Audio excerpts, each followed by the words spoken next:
All right. Let's do a quick sound check. Want to make sure that y'all can hear me and hear the screen. Got to do a little bit of fixing up. Sorry, I'm a little late. But it's not a big deal. Been through worse. All right. All right, looks like we already got quite a few people in. Glad to see y'all here. Welcome, one and all, to my channel. Welcome to my live reaction of the Warriors Den coming out today. My name is Raven, or the Raven Knight, or the Raven Lord, whichever one you prefer. I'm fine with all of them. I am here today to talk about the Warriors Den, and you might be thinking, well, Raven, that's over an hour away. Are you sure that you're okay with that? And my response to that is yes, because I like talking with you guys. I like getting to meet new people and seeing people in my chat. So this does not bother me in the slightest. Glad to be here with you guys. This is an excellent opportunity. So many of you have probably... here's the thing that I want to thank y'all for. I want to thank y'all for this most of all. I want to thank y'all for... there are lots of other YouTubers right now doing live reactions. You got Slanderous, you got Havoc. Those are the ones I know of. And you have your choice in who you want to follow to see this new reaction, and you chose me, and that means a lot. Although some of you might be saying, nah, Raven, I'm just here because you're the first one. Once Slanderous or Havoc get started, I'm switching over to them, and to that I say, okay. Anyway, yes, glad to have y'all here. Hello, Mal, glad to have you. Have you seen Havoc's video on Tuesday? Yes, I saw Havoc's video. I saw that, and I do have thoughts. Hey, Raven, when you do executions graded for Universal Executions, which heroes will you use? Probably Warden. I'll probably just use Warden. Doesn't bother me. And I'll also say this. When I do the Universal Executions, I'll probably only do Universal Executions that are still available, not like the limited time ones. And the reason why is because I can't guarantee I have all the limited time ones. I'll only use the ones that are still available that I can look at. Hey Raven, what's your opinion on Jedi Survivor and the new lightsaber stances? I haven't played Jedi Survivor yet, so I haven't seen them, so I can't answer that. You're the only For Honor YouTuber I follow, so here I am. Well, thank you. That means a lot to me. Let's go. How excited about the Aztec Warrior is everyone? All right, I want to say this before y'all get too excited. The Aztec Warrior hero is not going to release right away, okay? This isn't a hero reveal stream. This is a season reveal stream. The hero will not be released until midway through the season. That's the way they've always done it. They always start the season off with a hero skin, then halfway through the season at the Title 2 update, then they release the new hero. So if anyone's here like, oh, I can't wait to see the new hero, you're not going to see the new hero. Just don't expect that.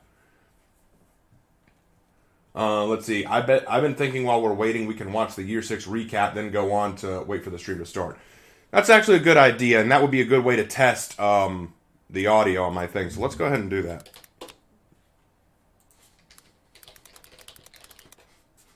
Year 6 recap.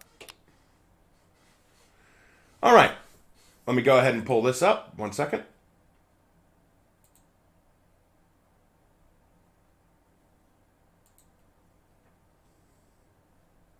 There we go. Now I have a chat screen.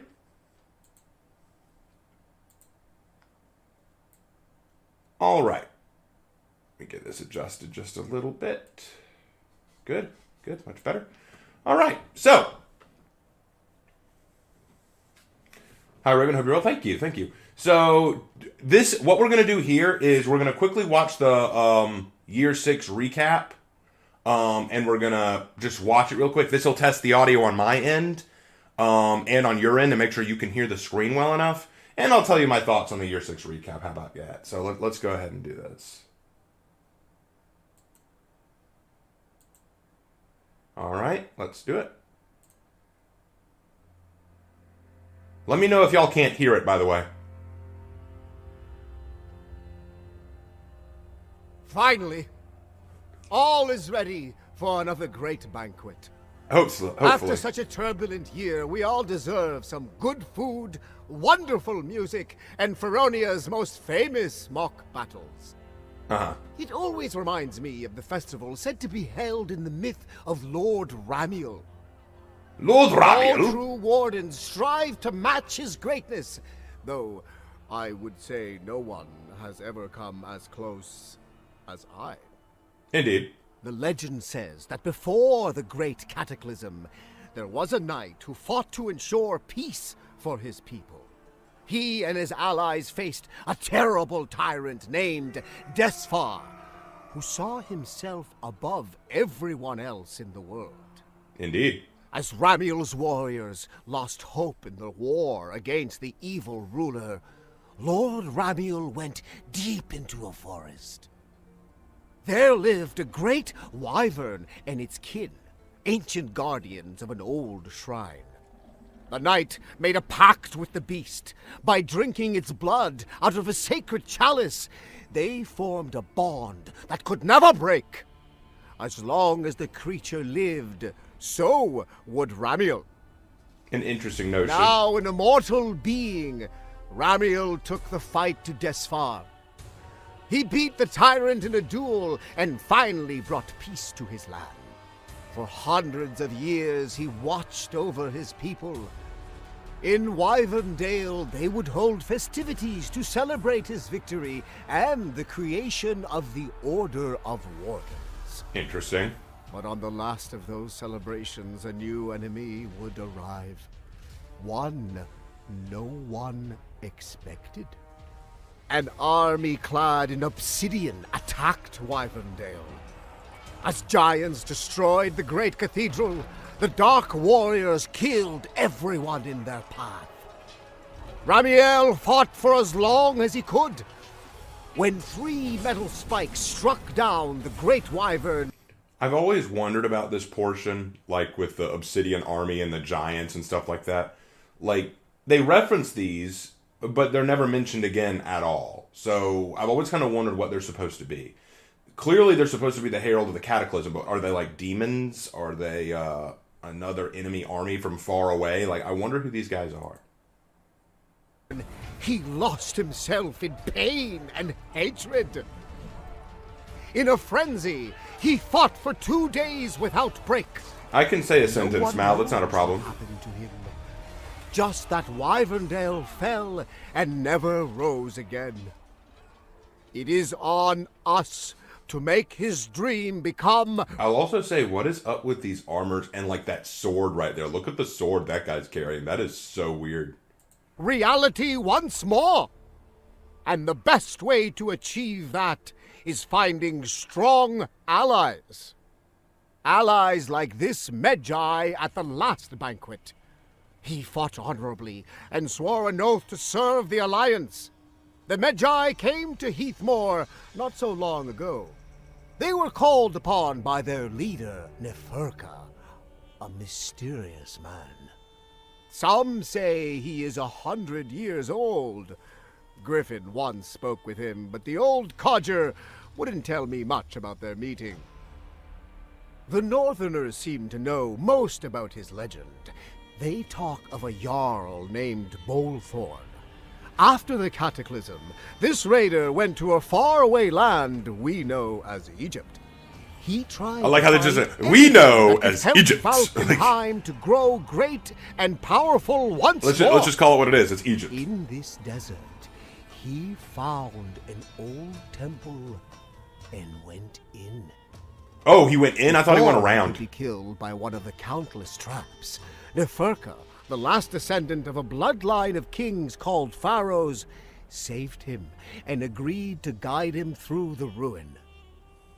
When they reached the main chamber, Bolthorn laid eyes on the scarab bracelet. It was a An heirloom bracelet given that was from one scarab. pharaoh to the next, blessing the kingdom with fortune and life.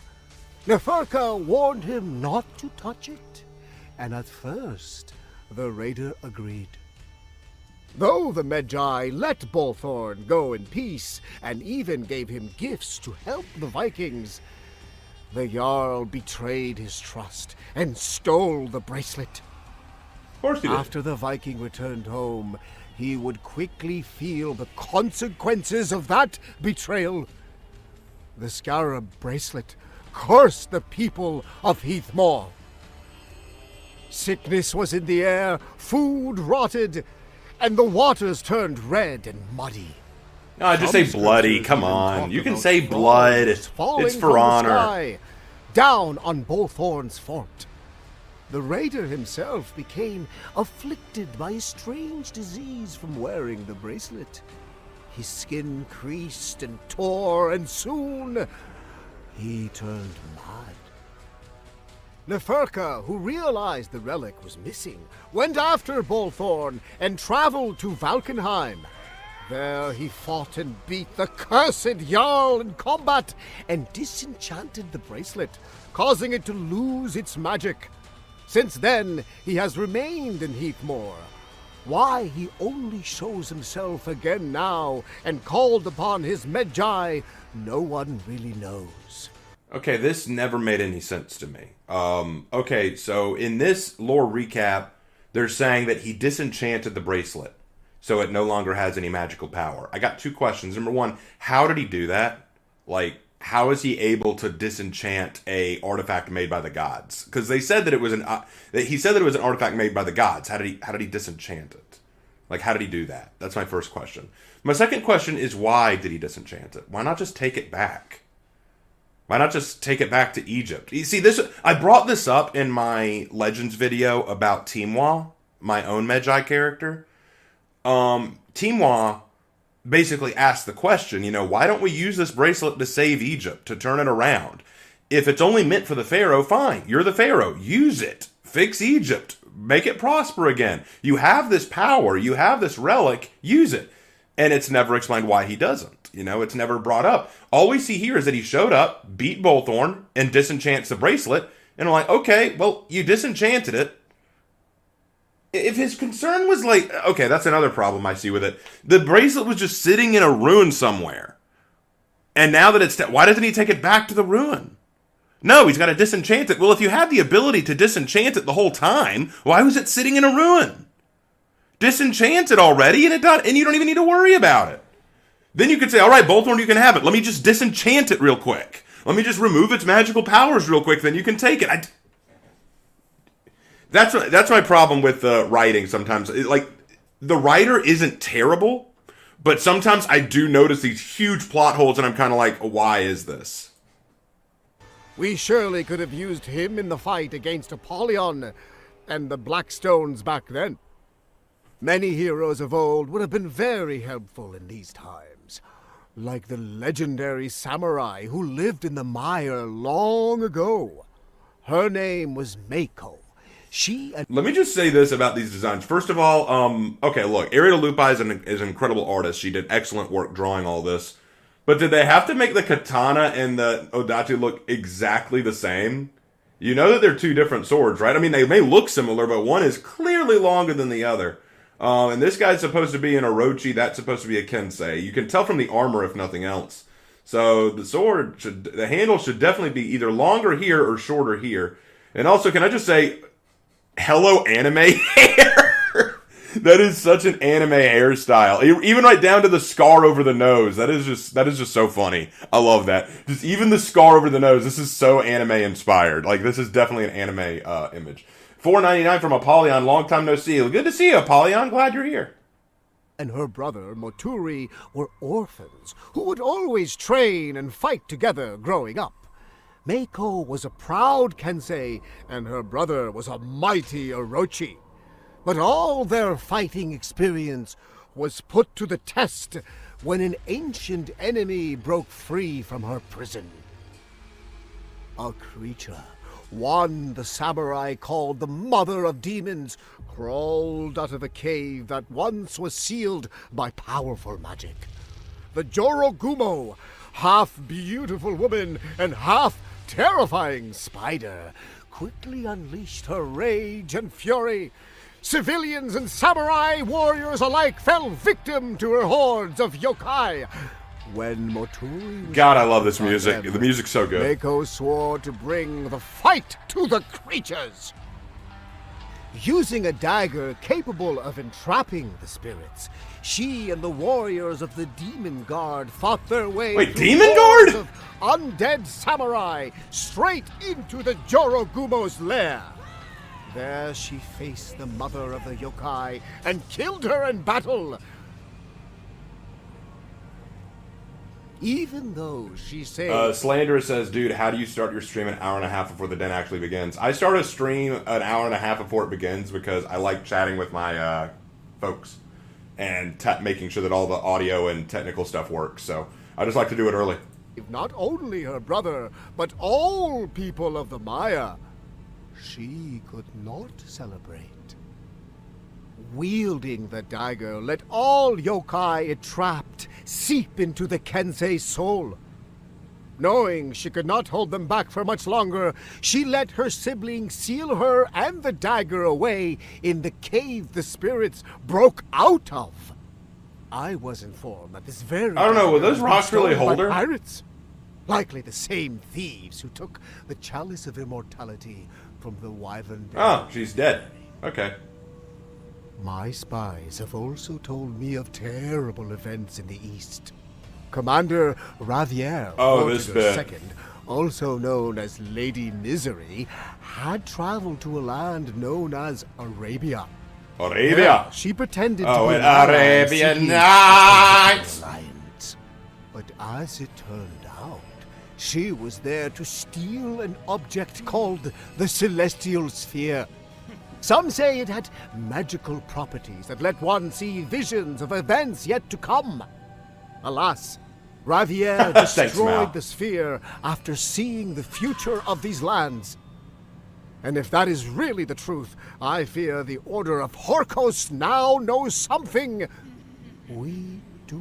$4.99 from Apollyon again. I've been sadly missing For Honor Fridays due to work, but how are you, Raven? I'm doing okay, Apollyon. The Sultan. Okay, hold on. Pause here. The Sultana's design here. That can't be a coincidence, can it? That looks a lot like, Nah, I'm imagining things. I'll look into it later. Hana was put to the sword by Ravier. Raven, don't sing. Lord Thunder, you don't get to tell me what to do. Arabian warrior scholars in Heathmore, the Afira. They went after those responsible for the death of their beloved ruler. A woman by the name of Heba leads them. It seems, as a guardian of the celestial sphere, Ravier's betrayal is personal to her. If they stay, then I hope we will find new capable allies among them. You will not. You will not find any.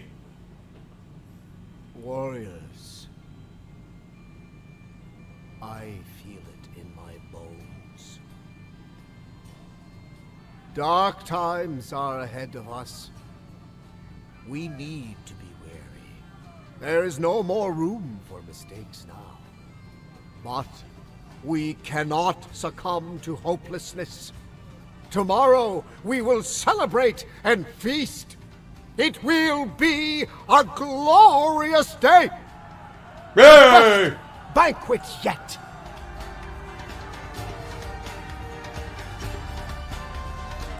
Okay, well, clearly if y'all didn't have any complaints, then the audio on my end and their end was working, so we should be good to go. So we'll bring this back here. We got about an hour left before we start, so we got plenty of time to chill and get ready for the big stream. You know what I'm saying? Alright, let's fix this up. Okay. Error, YouTube is not receiving enough video to maintain smooth connection. What? I'll bet you can. I'll bet you can. You're just being weird right now. Anyway, Raven, can you check the new teaser and tell your thoughts and ideas? We'll probably end up seeing it during the actual stream, but yeah, alright, we can do that. Let's see. For Honor, Year 7, Season 2. Do they even have it up on YouTube yet? I don't think they have it up on YouTube yet.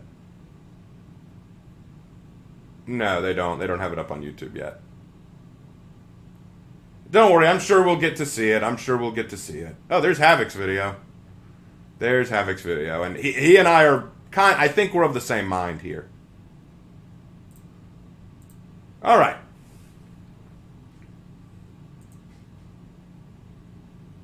It says, you be done with makes me such usual experience buffering. Y'all experiencing buffering? I shouldn't be. Shouldn't be. Y'all should be good. I don't know what's going on there. In any case, we got 150 viewers right now? Oh, well, 136. I got optimistic. So, Raven, how are you? I'm okay. It's going to be a crazy next few weeks, guys, because I'm still in the TEFL program.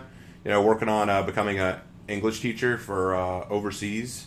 And so that's been kind of busy. That's been kind of keeping me busy, but I'm doing okay overall, I must say. Hey, Raven, about the next season being Lizardman, join the game as a Florida faction.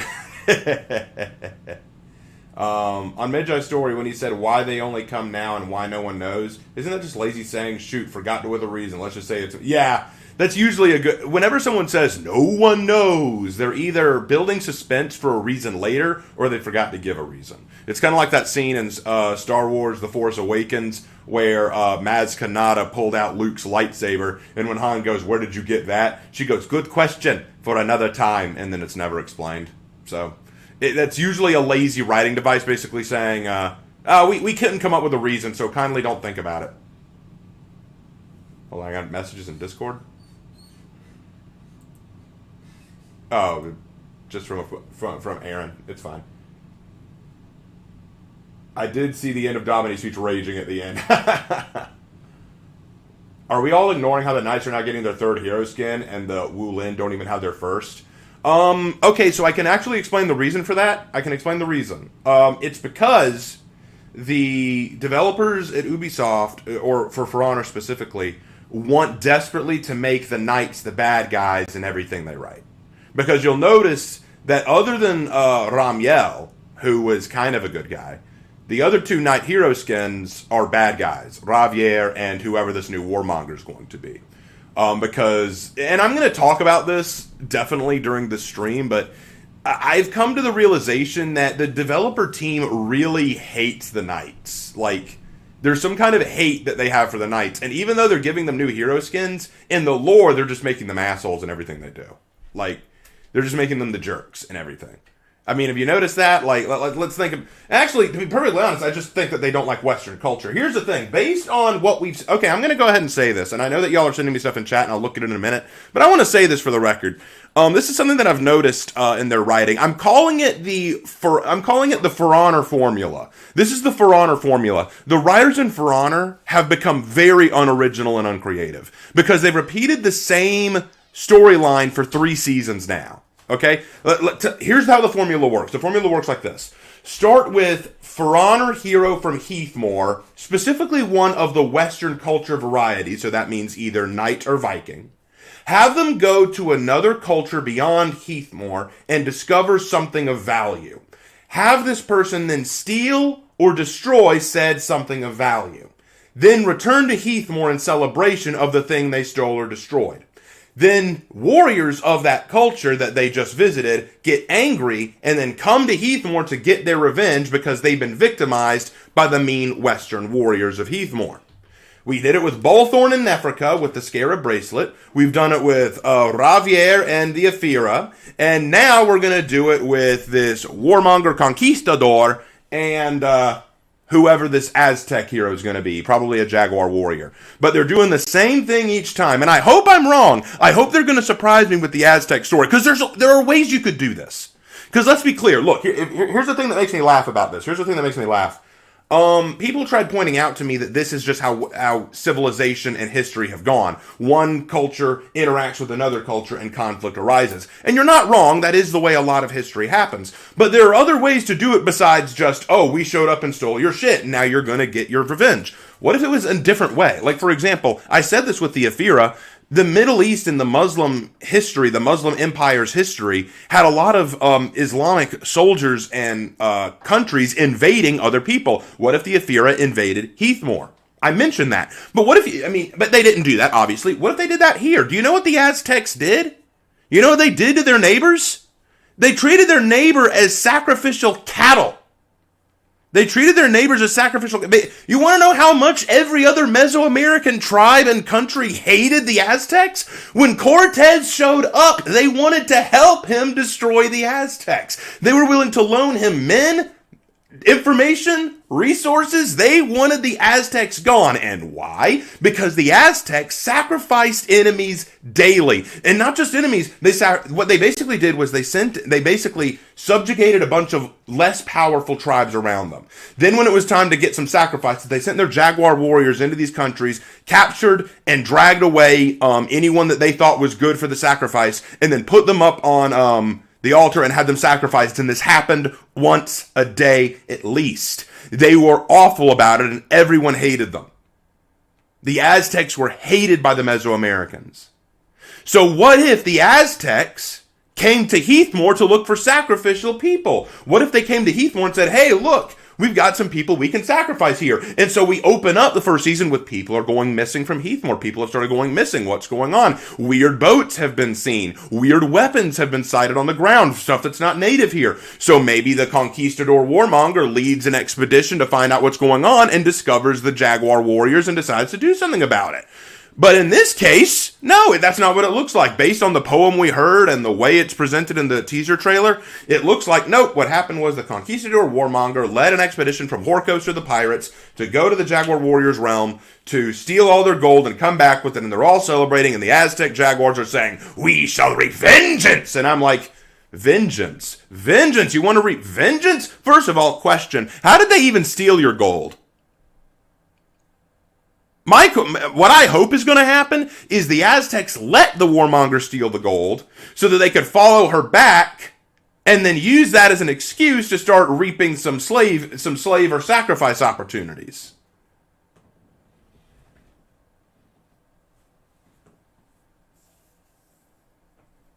See, that's the funny thing. I don't like this idea that they're making every culture that For Honor interacts with the victims. Like Nefrika, they're the victims of Bolthorn stealing from them. The Aphira, they're the victims of Ravier destroying their shit and killing their sultana. And now the Jaguars are going to be the victims of a warmonger warmongering and stealing their gold. It's like, come on, really? All I can do is laugh, because it's like you're making them all out to be victims without recognizing the stuff that they did as well. And I'll be real honest, if you're going to sit here and try to say the Aztecs were victims, I'm sorry. That's not entirely true. They were not entirely victims. Many Mesoamerican tribes would tell you, no, they deserved what they got. They got what was coming. Now, did the Spanish do bad things in Mesoamerica? Absolutely. Was Cortez an upstanding guy? No, not in everything. He was definitely a bad guy, no question. But did the Aztecs not deserve to be destroyed? Oh, it's so completely opposite of what you said already, Raven. Oh, I'm sorry. What did I say? Raven Knight Conqueror got a new execution today. It's awesome. I will look at it later.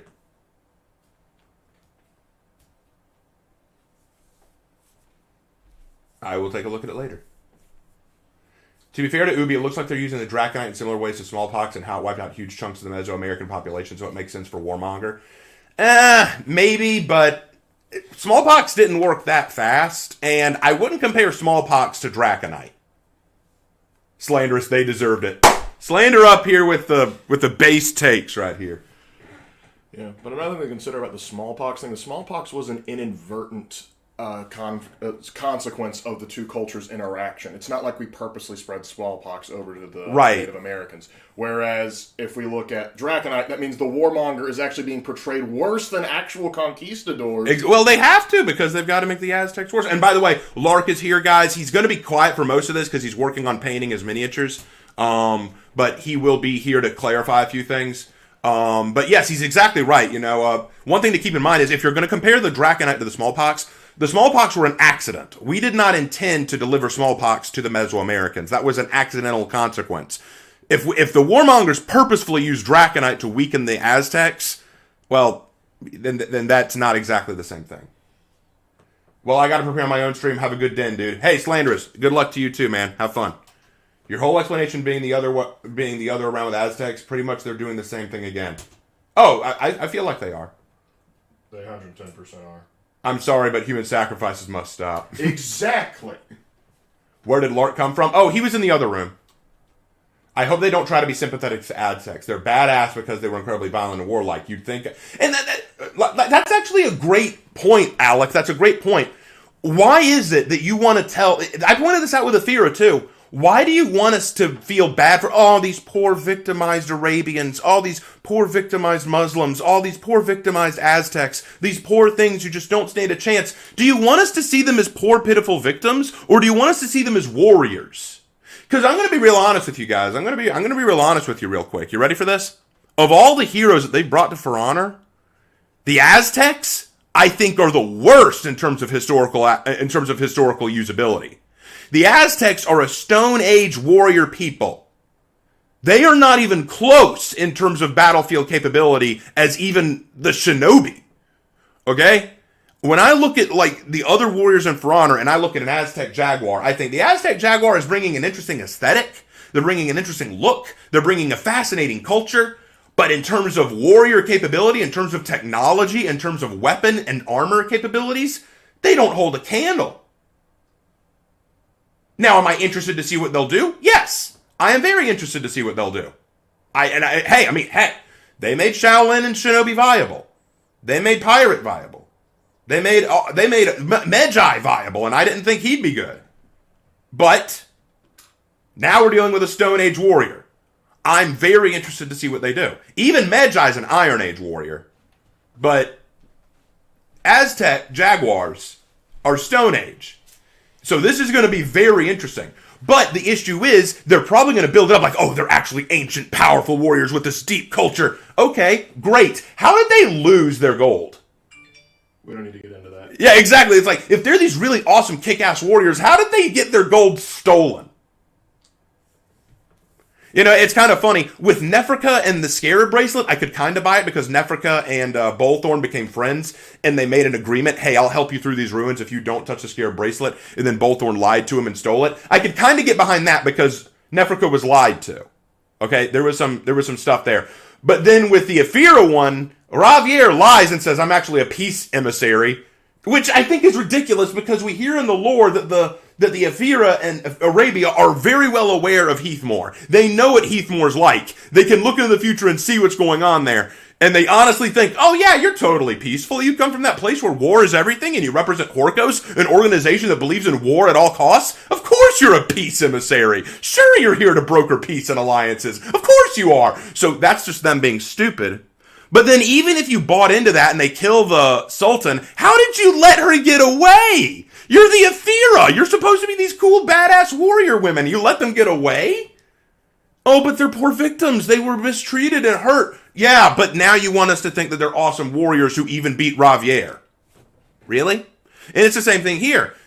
You want to sell me this really cool, awesome Aztec Jaguar who's going to kick all kinds of ass, but he already lost his gold before he even got there.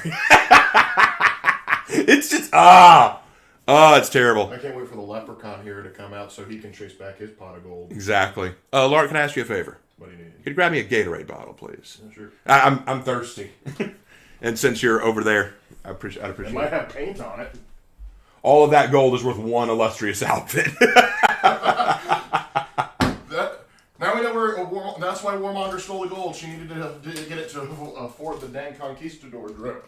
You know what I want? I honestly want this. I want this. I want the Aztecs to be assholes. You know what I want to happen? Here's what I want to happen. I want it that they intended for the gold to be stolen. They let the warmonger come in and steal it. And what they did was they used that to tail the warmongers back. They basically sailed their ships to chase after the warmongers. So now they know where Heathmore is, and they're going to use that to launch an invasion of Heathmore for more sacrifices. Or, hold on, what if the warmonger stole the gold, yes, but was not there just for the gold. They were there to put an end to the sacrifices. Something here, because, guys, I'm not going to lie, if Ubisoft leaves out the fact that the Aztecs sacrificed people, one of the biggest things we know about their culture... It's got to be an execution. That's got to be... Come on, really? Heck, they kind of reference the execution with Shaman. So let's not get it twisted. We need that execution. Hey, Raven, I'm going to be graduating tomorrow, class of 2023. Awesome, man. Congrats.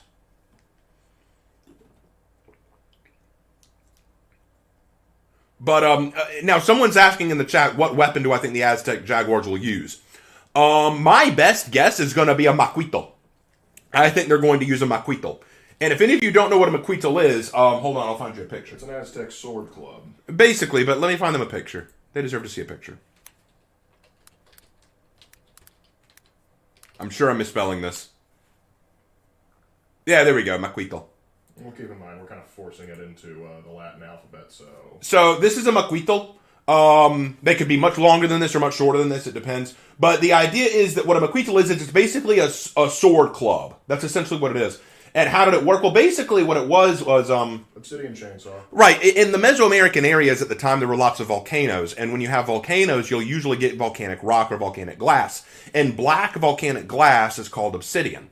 Obsidian is very, very sharp. Brittle, but sharp. And so what they would do is they would take sharpened versions of this volcanic glass and attach it to these clubs. And then they would use that to strike and then drag.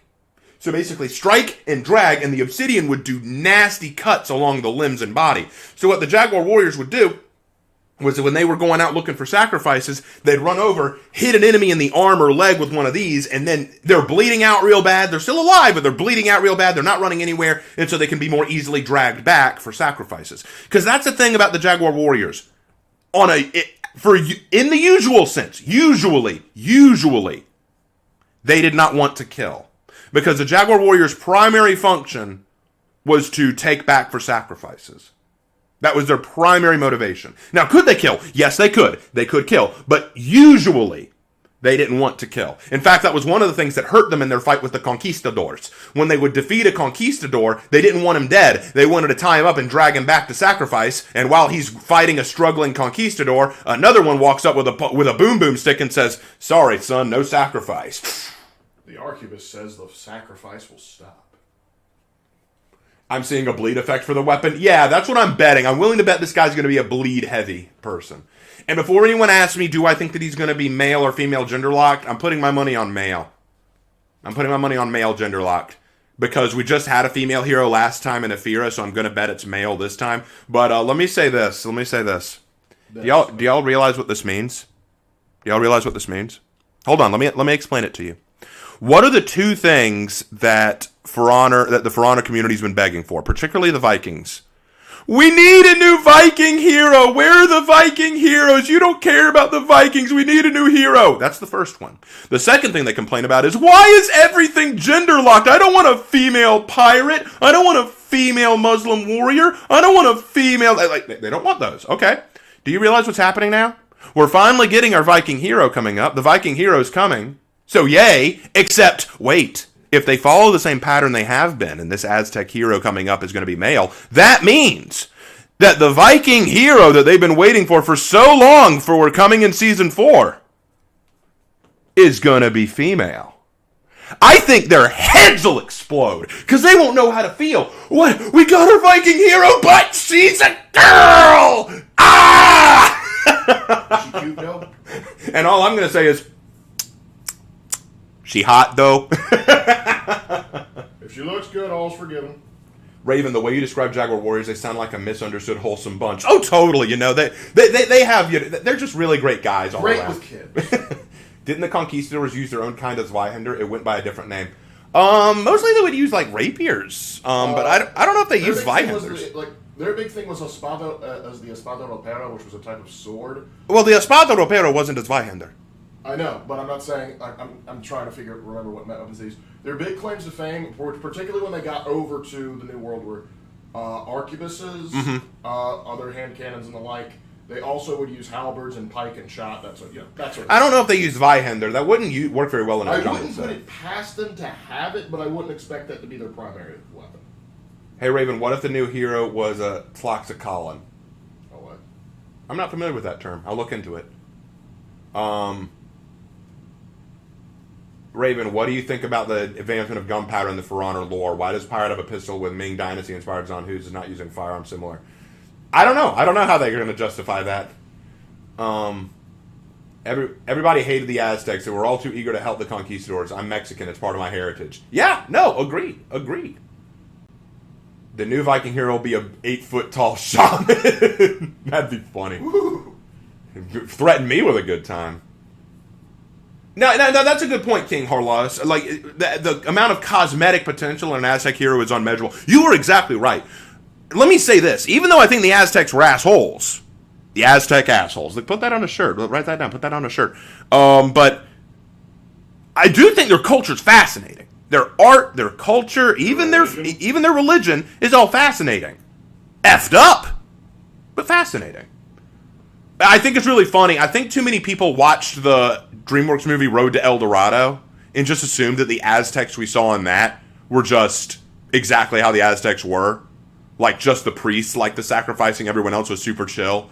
Nah, that's not how that worked. I mean, great movie. Love the movie. An absolute banger. But that's not the Aztecs. The mom of Nibbles. Oh, the new Viking hero is going to be the mom of Nibbles. I support it. It is spoken.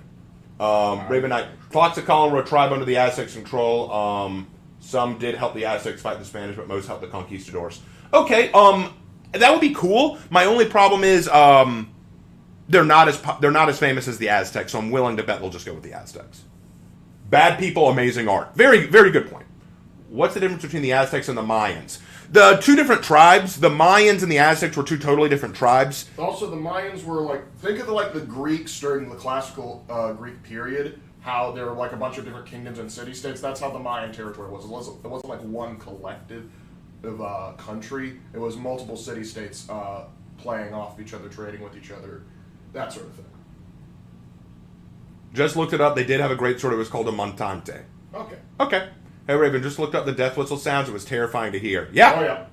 That should be a good effect. That would be a good effect. What do you think Apollyon would do if she sent Astrea to Arabia, but she is her right hand and Apollyon sent her? What do you think Apollyon would want Astrea to do if she had the Celestial Sphere? If Apollyon could get her hands on the Celestial Sphere, she'd want to keep it. She'd want to use that thing.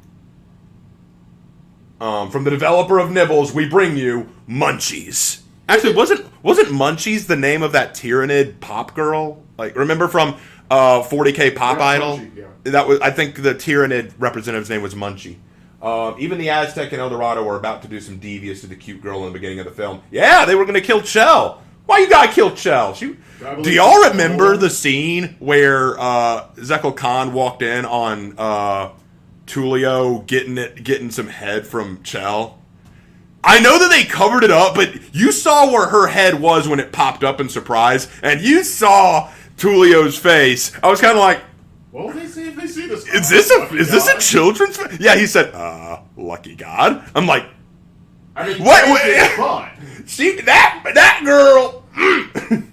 Hey Raven, my lineage comes from the Taino people, like Puerto Rico, that were wiped out from the conquistadors. So for me, both sides are horrible. Well, both sides are horrible. Both sides are horrible. I'm not saying that the conquistadors were right in everything they did. No doubt, they did terrible things. I don't question that. That said, people like to victimize the Aztecs. They like to say the poor Aztecs were so. No, it's like the one time the conquistadors in the New World got it right.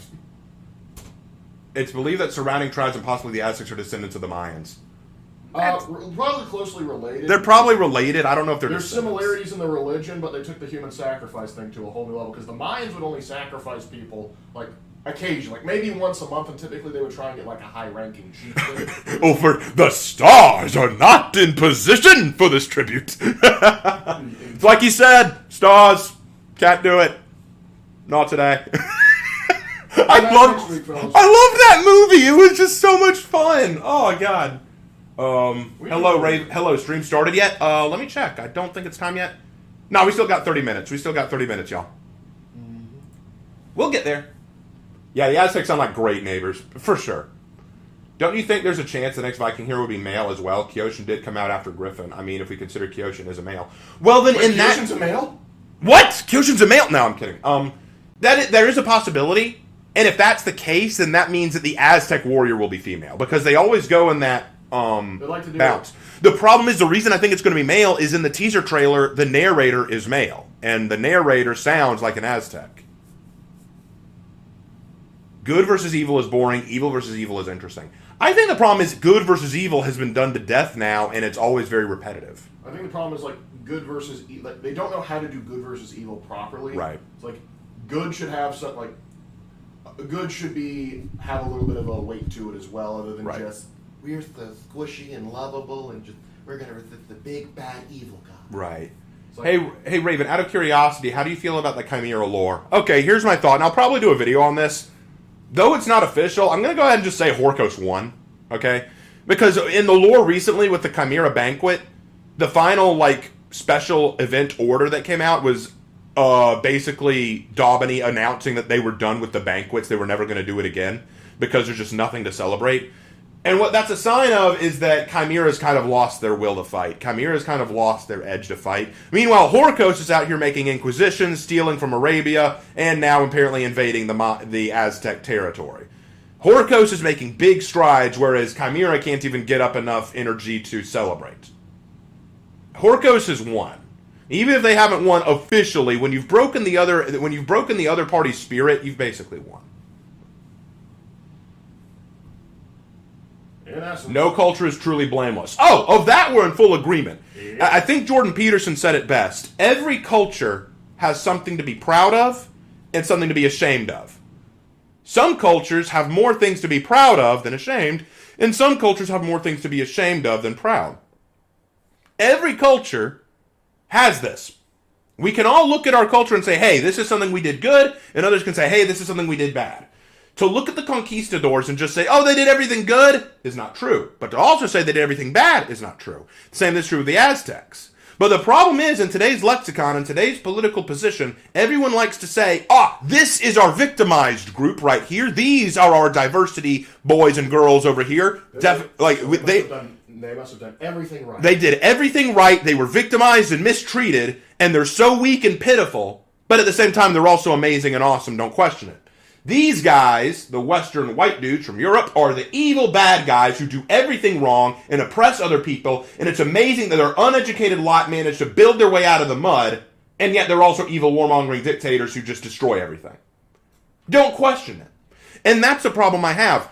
You can't have it both ways. You cannot look at me and say that the evil, bad, dumb European people just conquer everything and destroy everything and don't add anything good to society. But then at the same time say that, but they're also the seed of Western civilization. And you can't look at the poor, oppressed, poor diversity folks and say that they're poor, victimized individuals, but at the same time their culture is just far better than those Western Europeans. You can't do that. You can't have your cake and eat it too. Either this side is the poor, pitiful, victimized who did nothing good for society and have just been destroyed by the big bad Europeans, or there's some nuance there that we need to discuss. Now, when looking at the Egyptians, the Arabians, and the Aztecs, there is good and bad in all of those cultures. But to denounce and ignore the bad for the Aztecs and the Arabians and the Egyptians is folly. And to just look at all the other cultures and say they're just evil bad people is stupid. That was my big issue with Ravier and Afira. They basically made the Muslims and the Arabic Peninsula look like the super good, overly educated, amazingly awesome people who did nothing wrong and stayed out of all the wars forever and ever. But then the big bad knights showed up and Crusader style just destroyed their city, and that made them so upset and killed their sultana, and now they're just coming to get their revenge and pay back the big bad Ravier and all of Horkos for what they did. That's childish. That is childish writing. There were way better ways to do that. And now I fear that that's what's going to happen here. I am very afraid that that's what they're going to do. The big, bad, mean Horkos went to the Aztec territory and jungles and stole all the gold and killed all the poor, innocent Aztecs who couldn't possibly stand up for themselves.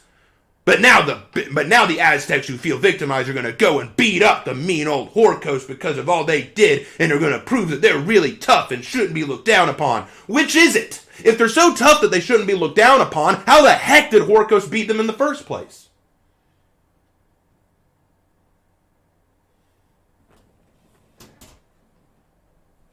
I'll step off of my soapbox now. But why?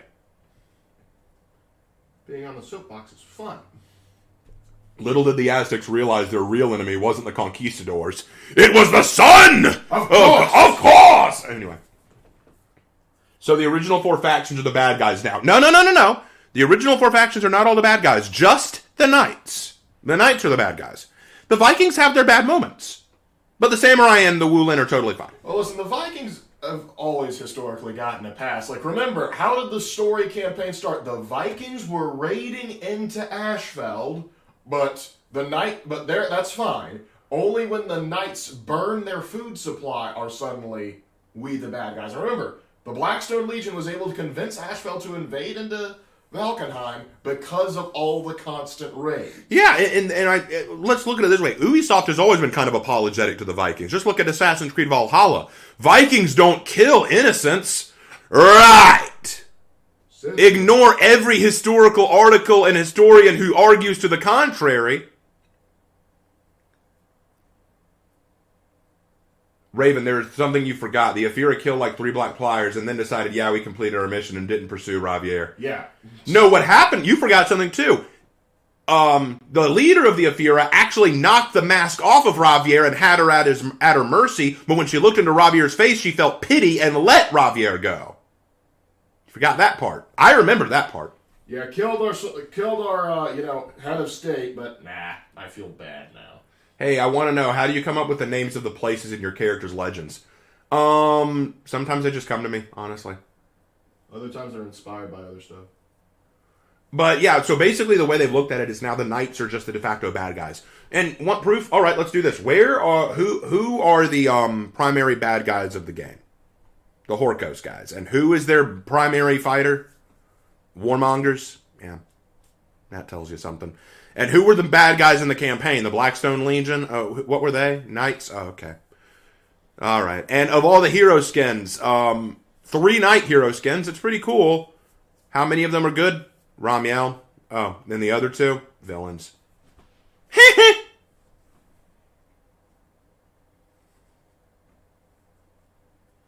Ubisoft in general are not good with history and storytelling in general in years. Yeah, y'all can hire me anytime. Come on, Ubisoft. I'm available. I'll help you out. Or just hire an actual historian, please. I think Chimera lost Holden in a fight and thus lost the will to fight. Nah, I'm pretty sure Holden's still alive. He's holding on. Hold the line. Which is worse, the Aztec Empire or the Cartel Empire? Ooh, that's a tough one. Both handle not human sacrifice. Both handle in human trafficking. One handles in drugs more. So. Raven, you forgot another point. The Aphira ended up joining the organization that killed their Sultana. Wait, you mean the Aphira joined Horkos? Really? It's just dumb. I know one did, because there was like a little order thing that said that they did. I know one did. Oh my gosh. I guess Horkos has the best HR manager the world's ever seen. It's like, you killed the Sultana. Yeah, I did, but we have dental. Care to join? Ubisoft got Assassin's Creed mixed with For Honor. Yeah. You're overqualified for that. Thank you. Yep. Can you spell history? Yes. Overqualified. They should make at least one Apollyon type hero for each faction. Wouldn't that be interesting? That would be cool. I mean, that's kind of what they were doing with the Harbingers. Well, still, my point is this. I'll get off of my soapbox, but I'll say this. I'm really concerned about what they're going to do. Am I excited for an Aztec hero? Totally. I'm very excited for an Aztec hero. I'm just concerned about how they're going to approach it. That's my issue. Narratively speaking. Like, yeah, I killed your boss, but we have cookies. Ooh. Cookies? What? Don't threaten me with a good time. Porcos have healthcare and a 401k. Dang. But the K stands for kill. That's just so silly. I thought Horkos was comprised of warriors from all factions, but I got lazy with the depictions. Yeah, that might be part of it. Yeah, it's like Horkos went down to do this, but we're totally not knights, even though the only ones you see portrayed are absolutely knights. Yep, pretty much. It's just weird, I tells you. It's just weird. It's just so weird. All right, let's check and see how we're doing. We got about 20 minutes, guys. 20 minutes before the stream starts. I know I started kind of early, but I like this. I like being able to talk with you guys and give my pre-predictions. Why do all the bad guys have the best stuff? The drip, man. It's the drip. It always be the drip. I just want a balanced and complex hero. Hey, I get that, Sparty Marty. I get that. I want that too. But I'm just concerned about the lore in this case. And I know some people will say, dude, no one cares about the lore. I do! So that's at least 2 people. I agree. Why is every single Horko soldier a knight? Hey, asking the real questions. Asking the real questions. Horkos is supposed to be comprised of all factions. Why do they all look like knights? Why do you look like that? Hey, yo, Horkos is pretty chill. You should join it. Well, with a compelling case like that, how could I possibly say no?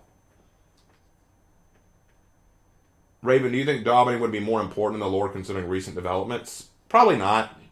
They're using Daubeny as a mouthpiece more than anything.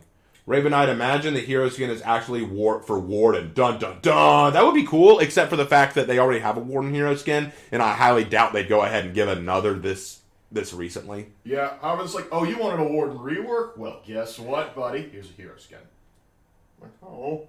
Honestly, you could have had fun with the Inca versus the Samurai, as Imperial Japan became obsessed with the Inca civilization, and some even claim that the Inca are descended from the Japanese sailors. That'd be interesting. That'd be an interesting setup. Or you could have the Wu Lin do it, for God's sake. It's nice to hear your thoughts and read comments of like-minded people. I'm just glad that there are people who agree. Because I'm pretty sure a lot of people don't. I hope Pedro Pascal voices the Aztec Warriors. No, I don't want Pedro Pascal to voice the Aztec Warrior. I want to be voiced by Penny the Platypus! Honestly, we can't have Pedro Pascal do it because the only way he'd agree to do it is if the Jaguar Warrior was somehow protecting a small child. Yeah, that seems to be how he's typecast, isn't it? It was like, we got a new role for you. Is there a small child involved? Well, no, then I'm not interested. Raven, pitch an evil Viking, samurai, Wulin, or Outlander. Okay, sure. How about we had a samurai who believes that the Empire of Japan has become too weak, like the Dawn Empire has become too weak, and they need to expand their territory, so they start pretending to broker peace, like they invite emissaries to the Mire to discuss peace, but then have them all executed, and without the leaders, the rest of the factions don't know what to do, so they start expanding outward.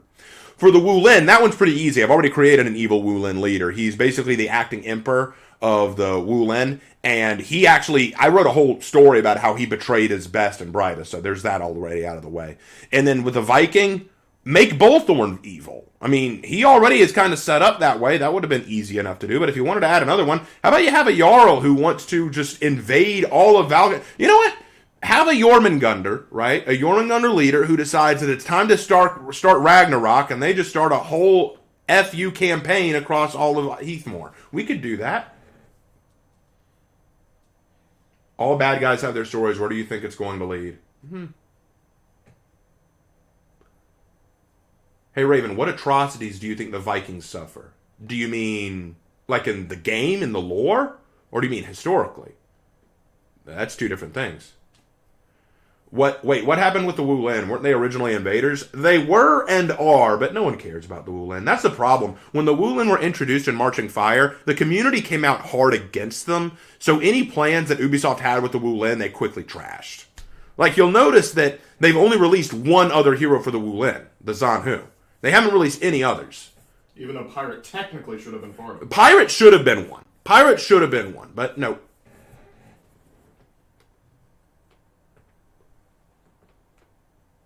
Wu Lin campaign never. Well, yeah, because people said, we don't like the Wu Lin. Me no like me Yangi. See, that's the problem I have with what happened with the Wu Lin. I was excited for the Wu Lin. I thought they were really cool, but that's not what the community said. The community were upset. And here's the thing. I understand part of it. A lot of them were upset because at the time, For Honor balancing was terrible. Like, the game was not balanced very well. And so they saw this as a cash grab to sell more heroes rather than to fix the game. And I understand that frustration. But they went too far. They basically accused Ubisoft of being evil, money-grubbing assholes by trying to sell a new faction. When clearly that was the evidence of that was with Breakpoint. Yeah, that was Breakpoint. Breakpoint was money-grubbing assholery. But I wanted the Wu Lin to stay. I wanted the Wu Lin to have their proper place. But when the community came out so vilely, when they just lambasted the even idea of the Wu Lin, Ubisoft just said, okay, we're done. We won't do anything else with the Wu Lin. We learned our lesson. The one time.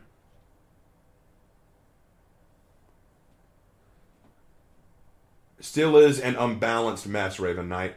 It's not nearly as unbalanced as it used to be. Like, it was way more unbalanced than it is now. Like, they've been working to try to fix it. Like, that's what the testing grounds have been there for.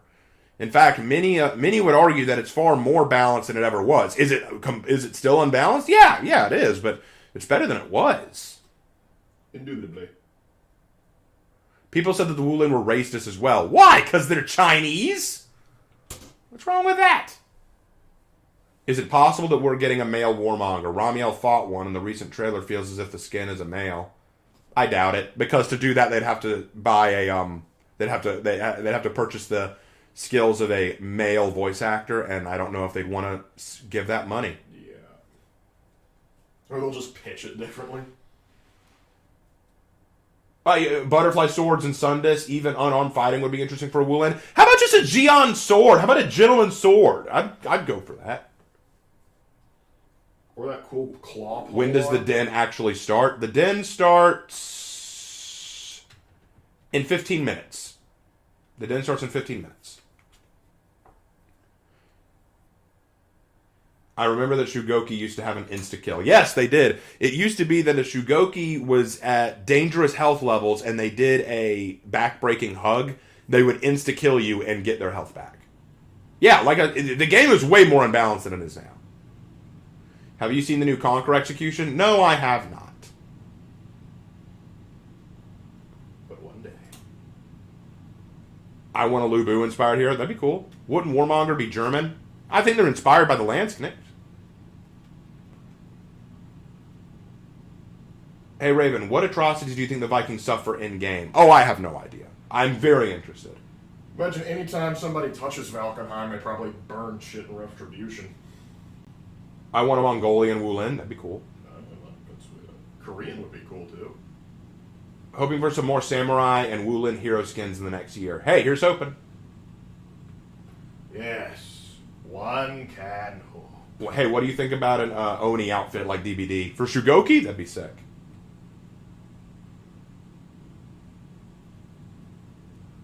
I wonder if they could have done a Grudge and Glory season for the Asian factions. That would have been neat. I mean, I wouldn't have been against it.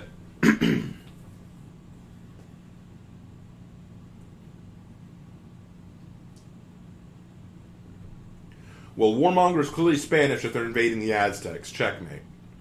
Not necessarily. Not necessarily, because, I mean, Landsknecht showed up in Spain, too. So, yeah. I mean, also, had Christopher Columbus. He wasn't a conquistador, but he helped the Spanish get over there. He was Italian. I still find it surprising when I saw the Year 4 Tyranny trailer, when I saw Astria at the end, I thought it was Apollyon due to the figure at the end. Didn't you feel like Apollyon returned? That was my first thought. Remember how last time I said that Zhan Hu was supposed to have a Xi'an? Do you think his current moveset fits a shorter blade? It feels as if Kyoshin's Kaze stance feels like a Xi'an. Kinda, I can see that, but I would expect more thrusting from a Xi'an.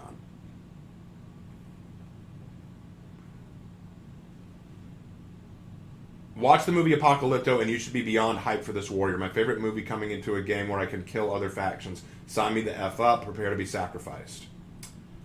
He's embraced it, and that's what's fun. I'm glad you've embraced that. I'm glad you've embraced it. The crusade will begin in earnest. I'm sorry, but the human sacrifices will spell. Because let me be clear about this. You may like Apocalypto, but in terms of actual history, they don't hold a chance. They don't stand a chance.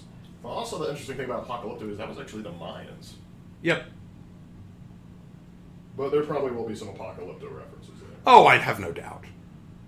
Actually, no, they would have to give credit to Mel Gibson, and I know they're not going to do that. Ooh. What would a Hitakiri hero skin look like, Raven? It would look like a Hitakiri hero skin. No, it's impossible. I know, it's crazy. Somehow Apollyon returned. Oh, God. We're going to need to use some Blackstone maneuvers. Those are 1 in a million, though. Just stop, please. I'll stop. That's all kinds of cringe. How we doing? 11 minutes, guys. 11 minutes. I want a year where the Knights aren't doing anything. Have the High Maiko season, the Jormungandr, the Yorogumo season. They didn't do anything there. It was a good season. Konk's new execution is very creative, but I don't know if it's a good creative or bad creative. All right. I'll look it up. I can tell everyone wants me to. Let's look up Konk's execution.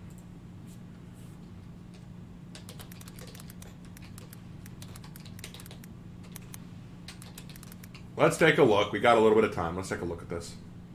Is it out? Maybe. All right, here it is. Content of the week. Let's take a look. Hello. Let's see it. All right, here we go. Let's have a look.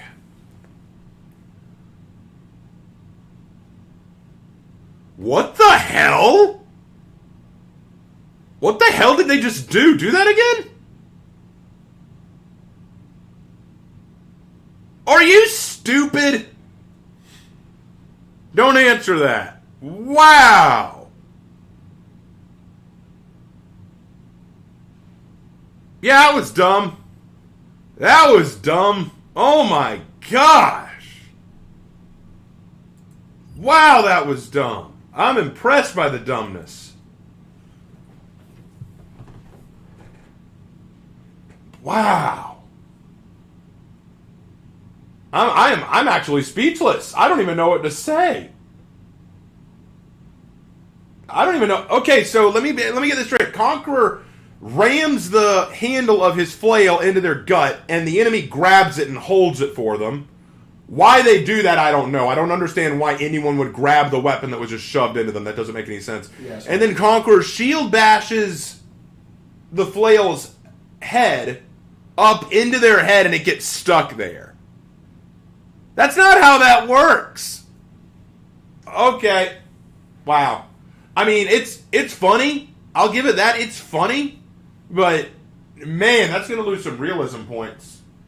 And efficiency points, I'd say. For lethality, with the head being buried into the skull like that, I'd say that's probably a 4 or a 3 for lethality. For realism, I'm going to give that a 1. Because it really depends on the warden holding on to the flail for you and how tight they hold on to that flail. Because if it's a loose grip, then all that's going to happen is the flail's going to fly out of their hand. And then for efficiency, why did you give him your weapon? Stupid. Cool factor, I'll give it a 3 or a 4. It's funny.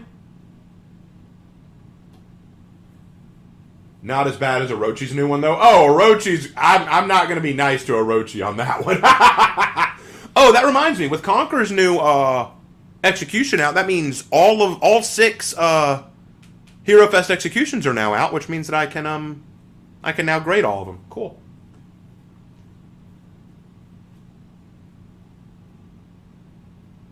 All right. Well, we're getting close.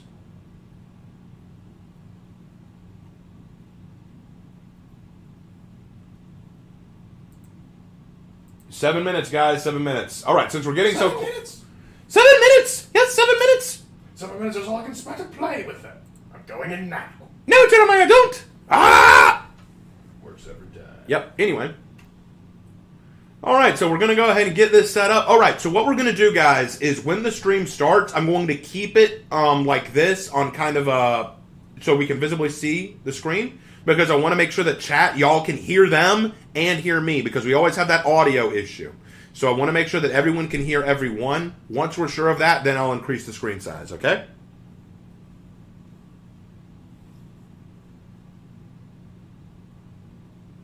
What do you think about Tiandi's armor? It feels too fantasy. I don't dislike it.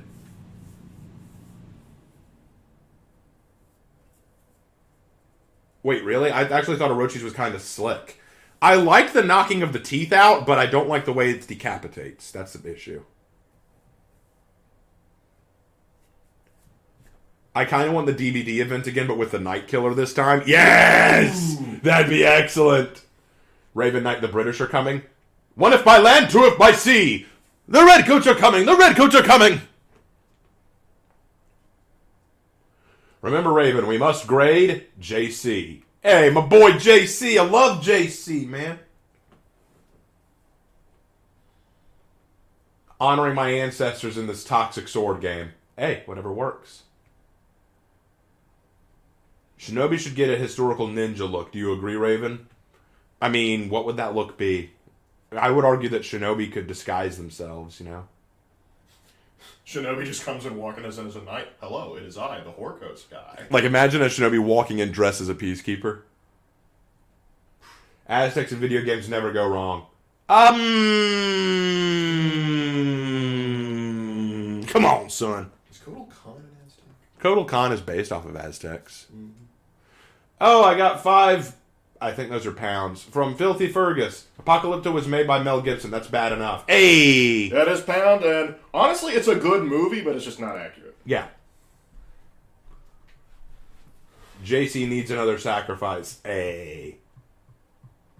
I have a question. What weapon do you want them to add? A scythe would be cool, but I'd also just like a Xion sword for the Wulin. Not that we've mentioned that before. Kyoshin is what Shinobi should have looked like. Maybe. Raven Knight, if Warden cannot have a metal chest plate, why can't he just have that clothing that covers the armor, just like his back? I don't know! Because they want as many armor varieties as they can get. Ah, that's true.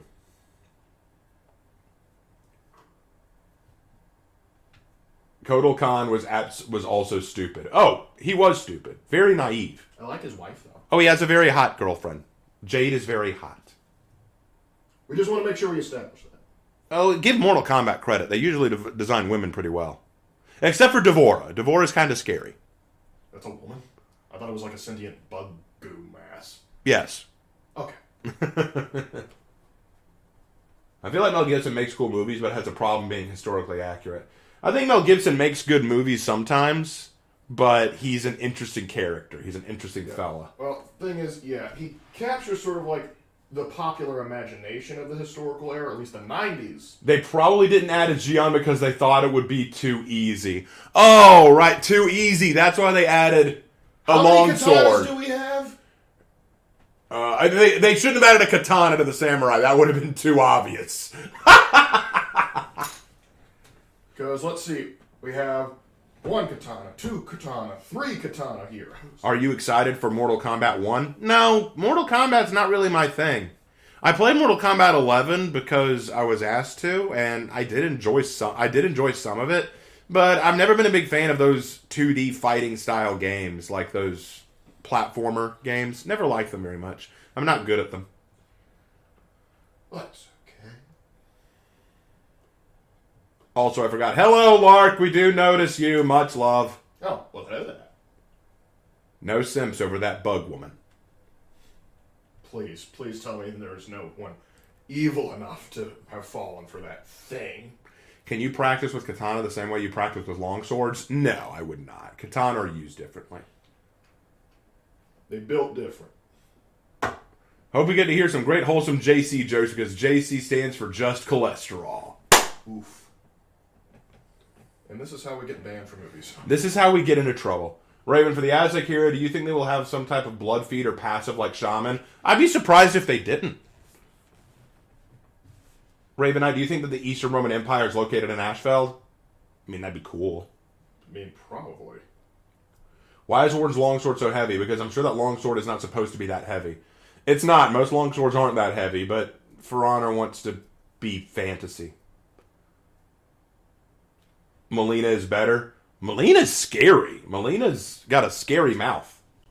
And also, I don't think she's mentally well.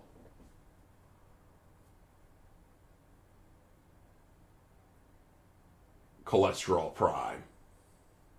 The only simp my lesbian brain could get with is Apollyon. I don't get an 18 plus tattoo down below for nothing. Okay. That's impressive. That is impressive. See, I couldn't do that.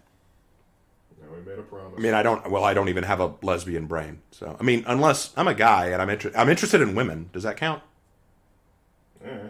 I mean, if I was a girl and I was still interested in women. I have been told apparently we can identify as whatever the hell we want, so sure, go ahead.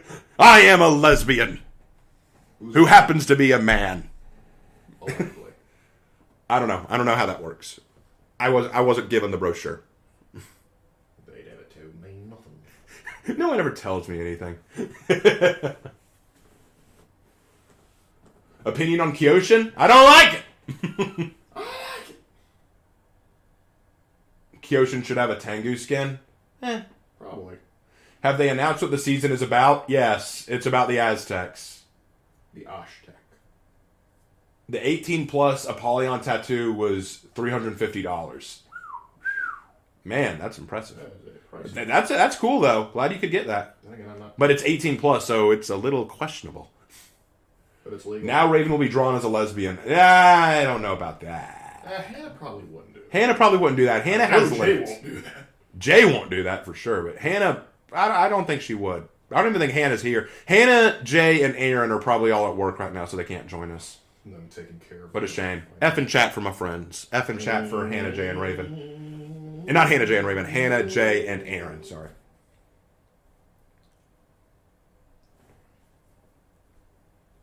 All right, guys, we're about to start. We're waiting on Ubisoft to get us started. So we're going to be here for another 15 minutes? Hannah has standards. That she does. We're not quite sure what they are yet, but she does have them. All right, I'm going to go get some scav crates. Hope the stream is good. Oh, yeah, because they're doing that on Twitch. I identify as a lesbian biracial white man with a fancy peg leg. Mal, I knew it! I knew that, Mal! I can tell. Lesbian does mean you like women, Raven, you beautiful lesbian. I was right! I totally now get oppression points. You're going to make me mess up my paint job. I'm sorry, Lark. More so than I already am.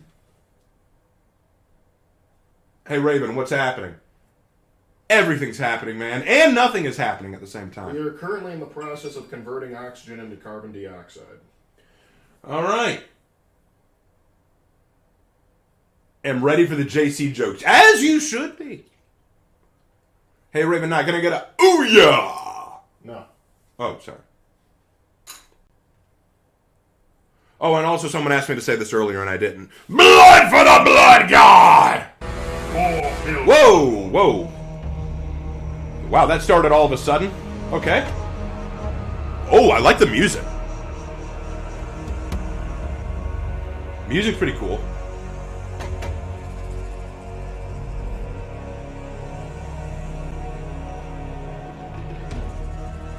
Okay, now this is interesting.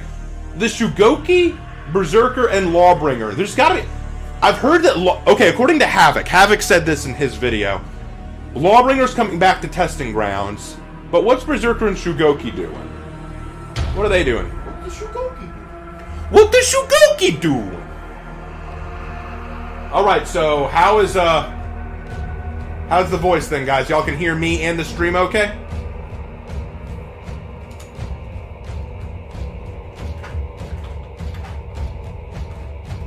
Ooh, ooh. Quicken that drum beat. Get that drum beat going. Ooh, come on. Come on. Woo! I like this drum beat. Go faster. Go faster. Come on. Let's go. Come on, guys. Get that drum beat going. Get going. Move with it. Move with it. Whoa. Stop. Stop. Hold it. Ooh. Oh, love that horn. Love that horn. Yes. Ooh. Ooh, this is good. Oh, yeah. Dude, what's with this music?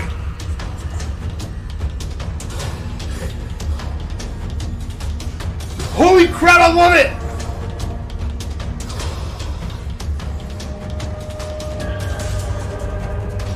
Dude, this is some excellent music. Holy.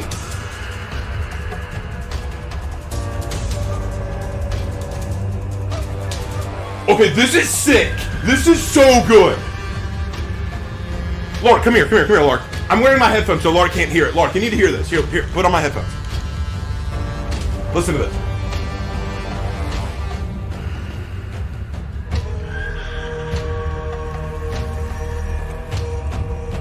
That's good. That's pretty sick, right?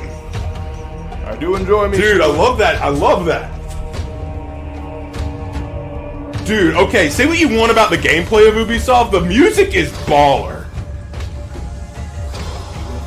I love that background chanting. Are you hype, Raven? I can't tell. No, I'm pretty chill right now, to be honest with you.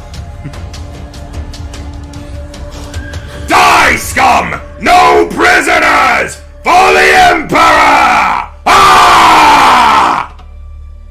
I can't do that too many times because it hurts my throat. And also the neighbors will get mad. Let them. All the times they smoke pot right underneath us and we have to smell that.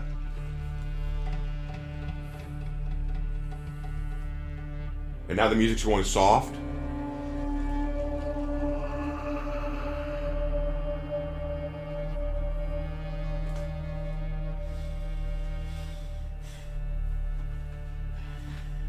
Dude, this music is sick.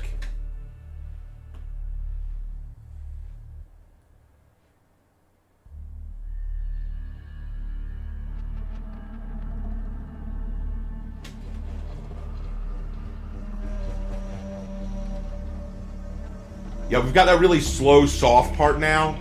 Very low, very soft, very mysterious. Feels like you're in a jungle. I have to expect Indiana Jones to be showing up right now. Please don't. He's been through enough. Yeah, okay, what is that right there? Is that a snake? At the bottom there, look between Shugoki and Lawbringer in the water. Is that a snake? Ooh, nice horn there.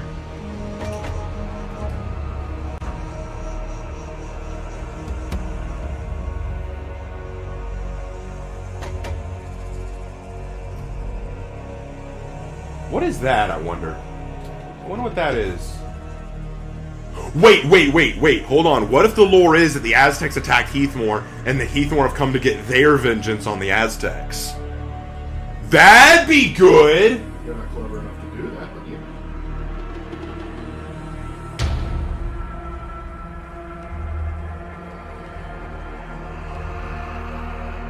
you. Dude, that'd be sick.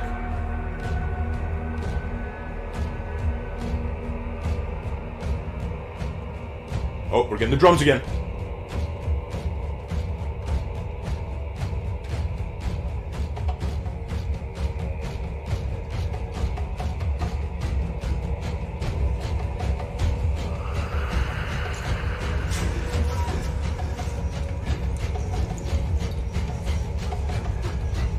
Dude.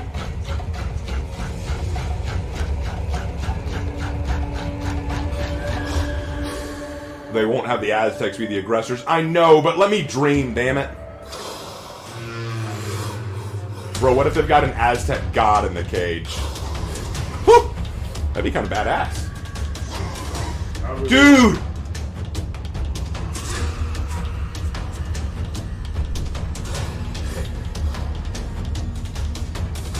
This music is kick-ass, okay?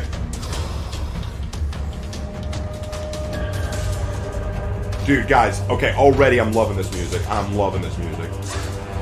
I'm just so in love with it. The feel of this season feels so good.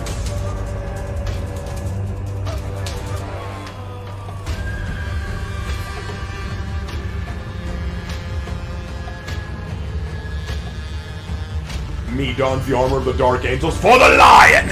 I can get behind that. Why do I feel like we're about to go to war with the lizard men? I just made Lark very happy. Yeah, instead it's not a Jaguar warrior, it's actually a Saurus warrior. Yes, call in the Sauruses! For honor versus dinosaurs!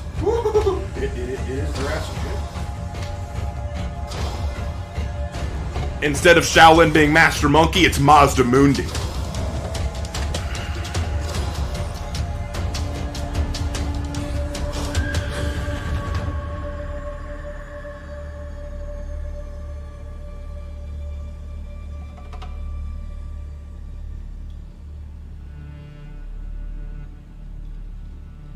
I don't think I'll even play the first part of the season. I'm better spending all my time at the main menu.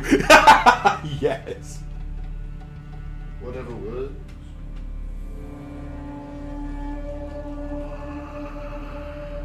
Lizardmen for honor. Yes. Well, Lark. Life, finds a way. That's chaos theory. That's chaos theory. They will do what they have with all the Outlanders. The hero skin will have something to do with the new hero. Oh, no question. I'm sure of that. 2 minutes, baby. Hey, Raven, how's it been? It's been all right. invading the Lizardmen. We shall take Florida.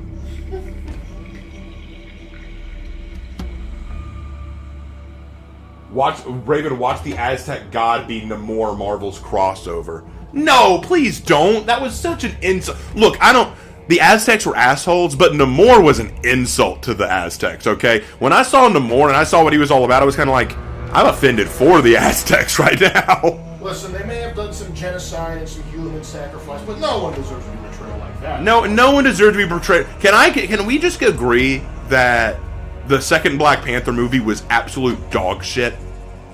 Like, they insulted not only the creativity of Wakanda, but they insulted white people and the Aztecs all at the same time. And I just got $1 from Josu Ochoa. Thank you, Josu Ochoa.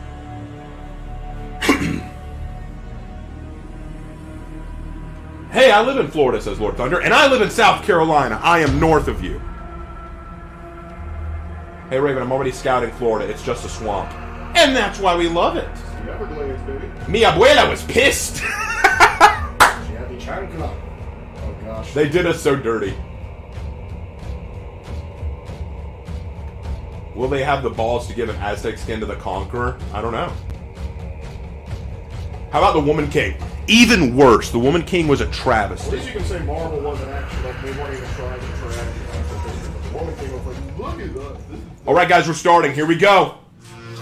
Time for the ultimate. I love how they try to feature all the heroes here.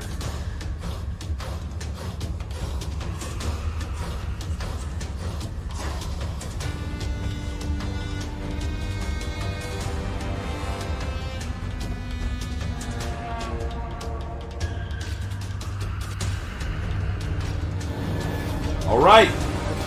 Vengeance. Here we go, guys. New heroes and Abuela with a chancla. I'd pay for that. I'd pay for that. Like, just got some old Hispanic woman. Welcome back, like, Warrior. hey, it's my boy. He's back. Brian. Brian. How you doing? I'm doing great, doing amazing. Hello, everybody out there. I love So Brian. nice He's to be here awesome. once He's a again. Chad. So we're back here to announce Diego? all of the things coming in Year 7, Season 2, title update 1. You got it. So, yeah. I liked it. That was good. That was good. No, so it starts next week, June 15th. So mark your calendars. Unless you're in this province, then it's marqué le calendrier. Okay, can y'all? Okay, before I go to full You're screen, can y'all practicing. hear I'm everything? working Okay, on can y'all hear chess them instead and hear of me? terrible. Let me know in chat now, and then I'll so go to full Nolan, screen. I believe there are other things they should be aware of that may be a dropping. Oh, you're right. You're right. So what is also dropping are Twitch drops today. So y'all know Audio's how this good? should work, Got one right? audio is Just good? In case you don't, you want to link your UB How do you balance an abuela with a chancla, bro? You You don't. just You lose. don't. You just lose. We're on the air showing you all this incredible content, and you Your can video get a games are scavenger. taking- Loud and clear. All right. And We at seem the to be end of all good. Then we'll this, go to we're full gonna screen. Draw some lucky What winners to do you win need louder? Either What do you need 100,000 louder? steel grand prize or even Okay, better, everyone else is saying it's good. hero skin, which we will be showing off. It's a little quiet. They're a little quiet. It's so good. It Yes. was so good. Well, tell 'em It's what so you want. choice. It's quite choice. As a huge. All right, I'll turn it up winner, just a I little. was like, Just a little. You guys will see what I'm talking about soon. Okay. But That's as good as I can do. to All right. mention, we recently had a duel tournament. Yes. Here we go. That was very fun. So the Duel Frenzy tournament, we had some winners to announce. And for those of you who didn't watch the stream, it was Bean. It was Bean, yes. won. Congratulations, Bean. Bean. Good Jason job, Bean. called it like months in advance. He was like, Prognosticators there. he was like, I love Tote Minded, but it's going to be Bean. I could see it. So we had Bean in first place, Tote Minded in second place, and Ranquis in third. Yeah. I wanted to say Ronqui, and they were like, no, he's not French. I was Of like, course, Shaolin would be at the top We here. gotta, yeah, you got to swap back and forth sometimes. But yeah, this tournament was absolutely hype. Like, so much Yeah. fun watching this yeah, top 8. Yeah. over 2,000 signups. That's crazy. Yeah. Yeah, so we were really excited by the response because it's Yeah, been one of those yeah. things that the community for a long time has been like, do a duel tournament. What do a the duel beans tournament. do. It's done like Dominion. Yeah. So it was nice to see Lower the my community voice. actually Someone respond says lower my voice. to give us what we wanted, and Okay, we're one showing second. up for it. So Yep. I can lower my voice. 1 second. and a big shout out to Mr. Spaniard, Mr. Nutella, All right. and of course our casters, Vivid Nas and Verb, All right, as fixed well it. as the indomitable Mr. Freeze. Mr. Freeze was Mr. there too. Freeze. Mr. Freeze. Yeah. Good boy. Everybody's favorite Bond villain slash like endless Arnold joke. Like, it's awesome. I'm glad Brian gets it. Yeah, absolutely legendary. So thank you everyone who participated, who showed up. No matter where you fell in the rankings, we're glad you showed up, and thank you for supporting the dual tournament scene. So for those of you who are interested in future tournaments and want to get involved in any tier of competitive play, head over to the For Honor Tournaments Discord. Yes, I will do a Heroes in History for the hero when it comes out. It needs to come out first. Cameras.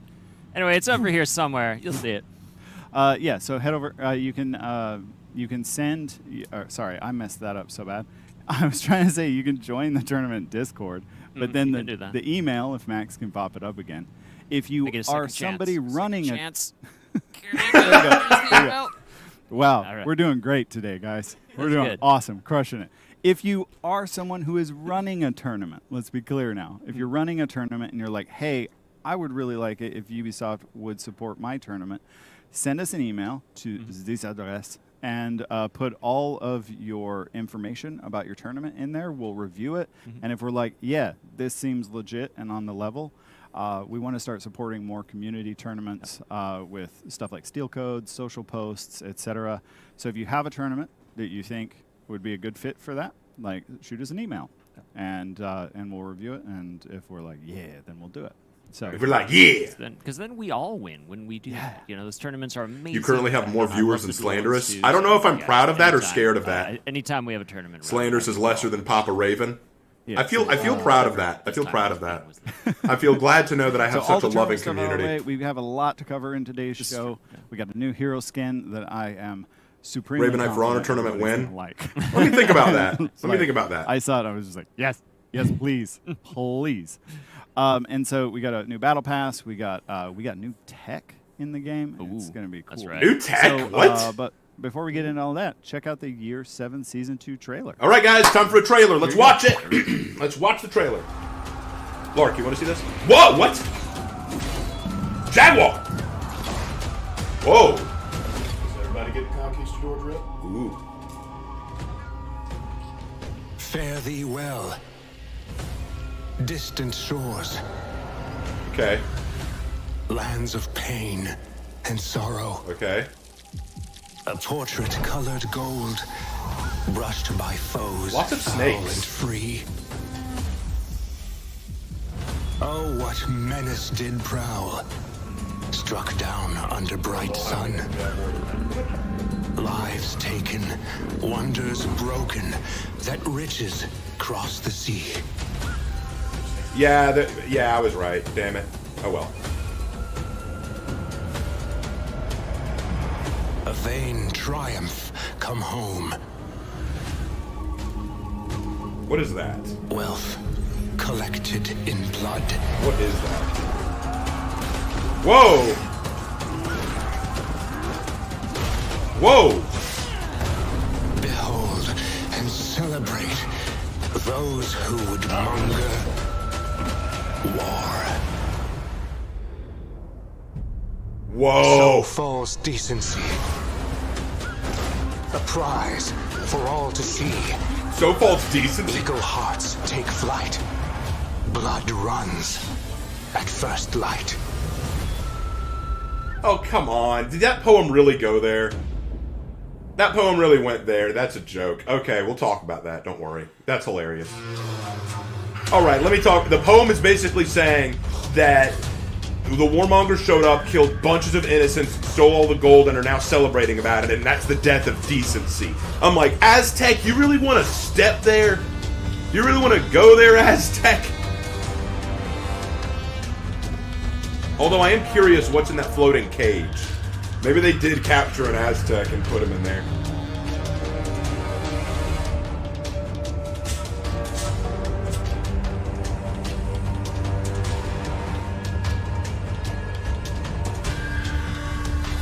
Yeah, the Warmonger skin looks great. But yeah, they basically said that when decency dies, the death of Aztecs, don't even talk to me about decency. Why can't they be nice, decent people? Just What? sacrifice us. Joining me for this segment. All right, let's hear what the writers have to say. I need to have words with this writer. Mr. Stefan, Mr. Ian, So it's just Ms. tungsten Anna, and Mr. squirrel. Julian. Thank you. Thank you for joining me on the Den today. Yeah, absolutely. Pleasure to be Be here. here, Couch Alert. Oh yeah. Yeah. Well, yeah. They're nice unless you have back problems, and then they're not nice. But no, we have a lot to go through for the reveal of Year 7, Season 2. So before we get into all the nitty-gritty details, Stephanie, you want to give us the high level? Absolutely. Excited today to bring you the roadmap here. The Swords of Injustice year rolls on. Into All right, let's see Season this. 2, Vengeance. New Battle Pass, Stolen Let's talk Empire about title event. update Stolen one. Right Empire. off the bat with We the stole the whole dang We thing. stole the guys. Aztec Empire? What? Nice Okay, to new know, onboarding flow. Justice. What's onboarding We'll flow? have the Stolen Empire. Warmonger event pass, hero to skin kick off testing the season ground on starting day one June on 29th. 15th for 3 weeks. Later in the show, MC and Catherine are going to talk to you about the new onboarding flow. Yes. So if you Wrath of the stuck on Jormungandr coming back, 1 to 2 boys. without getting July hit, 13th. Please pay attention later on because they have stuff for you. We got rid of stuff that didn't work. Don't spoil it all. Yeah, and then of course the Warmonger hero skin that you alluded to, and I think everyone's waiting for me to shut up so that we can look at. But also testing grounds. JC's going to come out here later and talk to you about testing grounds and our balancing for title update 1. We'll do Hero Fest this title update. Okay. So July 6th, this will be real of them. always. This will be Warlord. Then July 13th will be Griffin, and July 20 will be Valkyrie. Warlord, Griffin, and Valkyrie excited are for the hero fest and coming then our out. throwback Speak event the leg. will be Wrath of the Jormungandr, July 13th. So pretty stacked title. Yeah, I'm excited because the Yorm event is a constant request. Always fun to. Yeah, the Jormungandr event is amazing, guys. So, are we going to talk about Title 2 real quick? The rundown? Yeah, real quick. Onboarding in games typically means Hero. introductory Set the tutorial update processes, calendar, so it might have to do with learning how to play. Do you know the I'm fine progression? with that. We need to be able to invite more people onto the game. Can we get a how to light say. one-on-one? Yeah, how about how to that light is parry? Also July 27th, so look for that. They're talking so low, do you mind? Yeah, hold on. The I'll lower my Viking volume. And Outlander. And then we have Throwback Event, and we'll have 3 more Hero Fests in Title Update 2. So So many Hero Fests. All right. I'm excited. That'll Fest, be awesome. fest for all the heroes. So yeah, moving on. Year 7, Season 2 revolves around the concept of vengeance. Vengeance. Yeah. Yeah. But anyway, so Ian, what does that mean, and kind of what can players expect narratively? Well, narratively, Narratively. before we get into this, let's just roll back just a bit. And, we ended Year 7, Season 1 with the Inquisition trials. Okay. So Dark that's, times. dark times indeed. And it's just going to get darker, So now, as the Inquisition trial, ended, Astria was already planning ahead. You know how she is. Yeah. Yeah. Yeah. Okay. She's a planner. She Astria can was do it. planning something. All right. And Astria, she's heard tales about a new world where there might be an empire of gold there, and so to extend Horkos's reach, she's sent a warmonger conquistador, who we call Conquistador Vela. Conquistador Introducing- Vela. Right here. Okay. Conquistador Vela has been sent, her and her fleet, across the sea to this new world. They've found this secret empire. I'm trying not to say words that I'm not supposed to say. Now they've come back. They're returning to Heathmore victorious. They've got all this gold that they've plundered. They're super happy. Horkos is like dominant. We have the money to fund our war machine. All the for- E3 swag. Sure. Yeah. That too, Okay. for sure.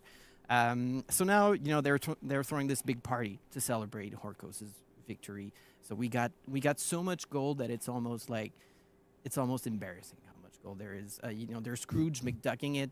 They're swimming in it. They're dancing around with it. We'll talk about more for the map realization about that. But Okay. but that's not the only thing that they brought back. They've also brought back a prisoner. Dun dun dun. A prisoner. Dun. Which is a hero, which we may introduce in to you too. Hello. The hero's in the cage? Oh, The hero is in the cage that you'll see in the map. That's not very nice. No, that's not very nice at all. But they're. I mean, that's more Horkos, Yeah. right? Yeah. It is Okay, so the hero is Yeah. locked in that floating It is the cage. hero of injustice. So I'm getting the vibe that because of an injustice, there's going to be some vengeance. Exactly. Okay. Almost like you figured it out. As always, if players want to learn more about Conquistador Vela and her awesome gear, they can check out Green and Ambition, which is our new short story for the character. Part 1 will be available tomorrow, and Part 2 and 3. Don't worry, I'll be doing a And whole 7 video on from the. July I'll be 16th. doing 2 videos on There you the go. hero skin. Don't And you worry, for those I of you always who do. haven't checked out the lore stories, like head over, check them out. There, a lot of work goes into them. And if you're like, oh, lore is for nerds, just remember, you play for honor. Dear God, the So, Conquistadors you didn't just are a want nerd. gold. You're right, they didn't just want gold, but Like, just read don't the ask, lore. don't ask man. the writers It's to know easy. more than that. How did you do in the recent tournaments? I always throw top heavy, so I do perfectly middle of the road. Never bottom frag, never the best, comfortably middle. So mid Overestimating aft. a bit, but we'll see. Yeah, okay. But speaking of Conquistador Warmonger, Anna, I really like the skin. It's very beautiful. How did you guys do it? It is. It is very How did you do beautiful. it? And Wow. I'm really Wait, proud is the hair a of, part of the helmet? what Is our that golden team, hair a part of the helmet? made, and honestly, That's we all kind of know sick, I'm not going to this lie. character. Yeah, it is. It is gorgeous. So, in designing this armor set, we focused not only on the historical armor as usual, but also we added a bit of fantasy in it. You know what that it And, looks like? A boss It was from quite Elden difficult Ring. to find the good reference, the historical reference. Tell me that doesn't to look like a full boss armor from Dark that Souls or suits all Elden our Ring. needs and tells the story of this character, because the story is important. And the armor is the way how we can. Weren't the Spanish trying to tell find a the route story. to Asia because they were being blocked by the So Ottomans? we combined. They were, but different the conquistadors were after that the period. armor Because by the time the conquistadors and got there, they some, knew about the New World. Conquistador kind of feeling. So that's why you see this helmet with beautiful plum and puffy sleeves. Yeah, the bloused and- arms are a yeah, nice touch. yeah. Very 14th century, 15th century Spain. Yeah, Okay. exactly. It looks cool. Exactly. And also, probably you noticed this. I could have done symbol better. That's on her chest.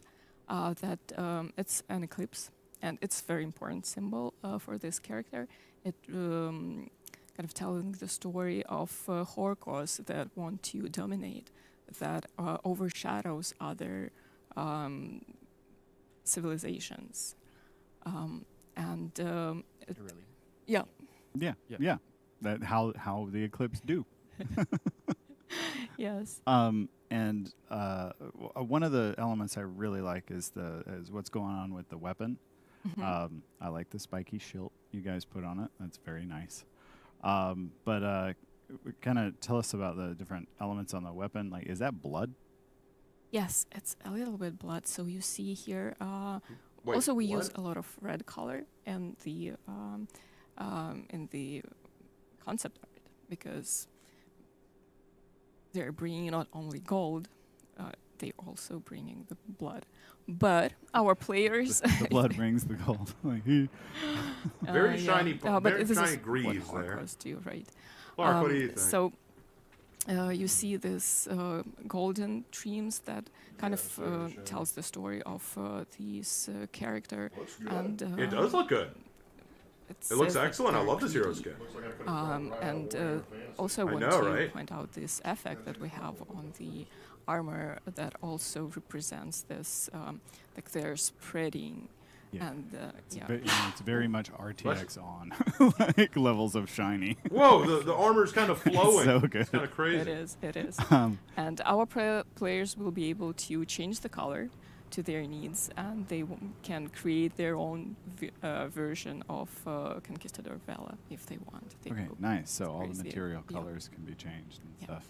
Conquistador drip on. Yeah.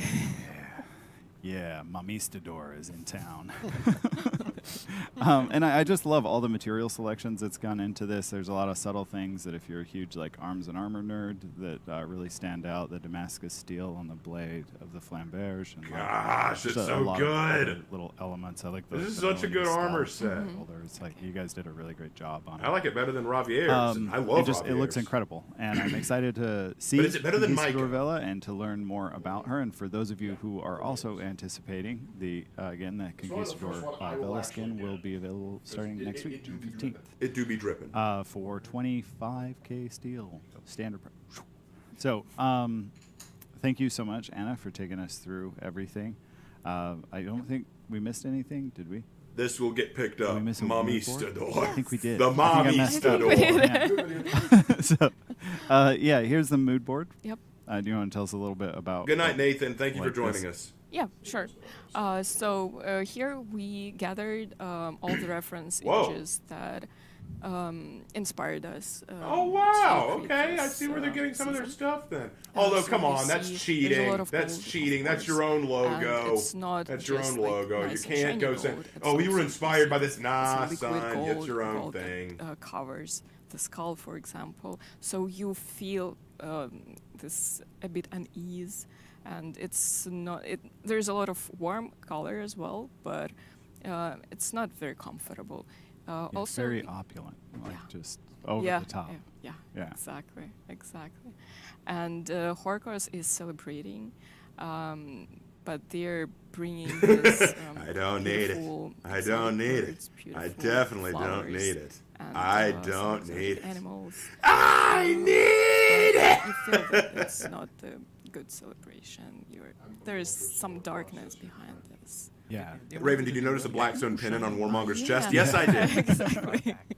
How's the No, Polygon yeah, analysis if redo you've video ever been in, going? like, a Still historic working building on that's it. way too opulent, just like a little too opulent. You're like, this is very beautiful. I'm very uncomfortable.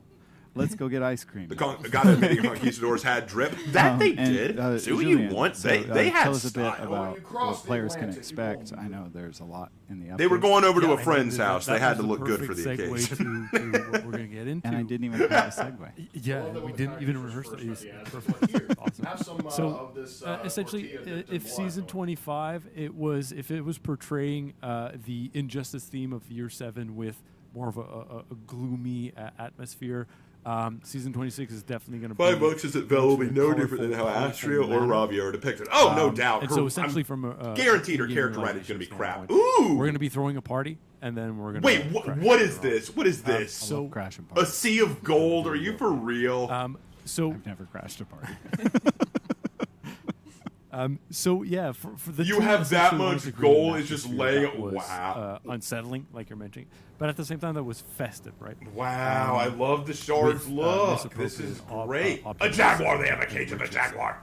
So essentially, to create that, we wanted to go with. And the hero something is that in was, that cage, an suspended. atmosphere, unsettling, but at the same time that's exciting. So Crazy, we right? played around with themes like opulence, gluttony, gold, and lots of it. And Wait, the what ship! There's a essentially ship in the that harbor. creates is an Sweet! They atmosphere got a and ship more in the environment for us. harbor. I know that sounds weird, but that's the That's first time we've seen essentially, that. Discomforting, but at the same time exciting and vibrant. So you're going to have like rich, Look at that. rich colors, warm colors that are going to be clashing with a more somber. Is that molten gold? Do they have backdrop. gold melting And out of the? Look at that! weirdly Look at enough, that! I it think that's really molten creates the scene. gold. That's gorgeous. Okay, that is Scrooge McDuck. Yeah, I level. love the blue Okay. gray sky, and then you have all these warm colors coming up from the shard, and it really kind of makes a like you said, like slightly the vibe's a little off. Like it doesn't Exactly. quite There doesn't it quite is. check. Yeah, it's like this is. We just okay. You know what? this We is just entered the appealing Lonely and Mountain. so- That's what happened something's here. Where's not, Smog? Where's quite Smog, right. the dragon, sitting on all Dark this? celebration like a severed pig head. The misty But right next to like 3 luck mountains pineapples. Yeah, I mean, through dungeons no, like I said, like we are throwing a party. and so- caverns old. Oh yeah. Right? Yeah, yeah. you go. Gotta have it. We must So in away the map, you see, again, like the first thing at you're going to break notice is of the goldification of the day. map, and like one that will Claim make our gold members long giddy as can be. forgotten You've got like molten gold, you've got gold dust, you've got the gold bars. That's all displays of the conquistadors' extravagant display of triumph, basically.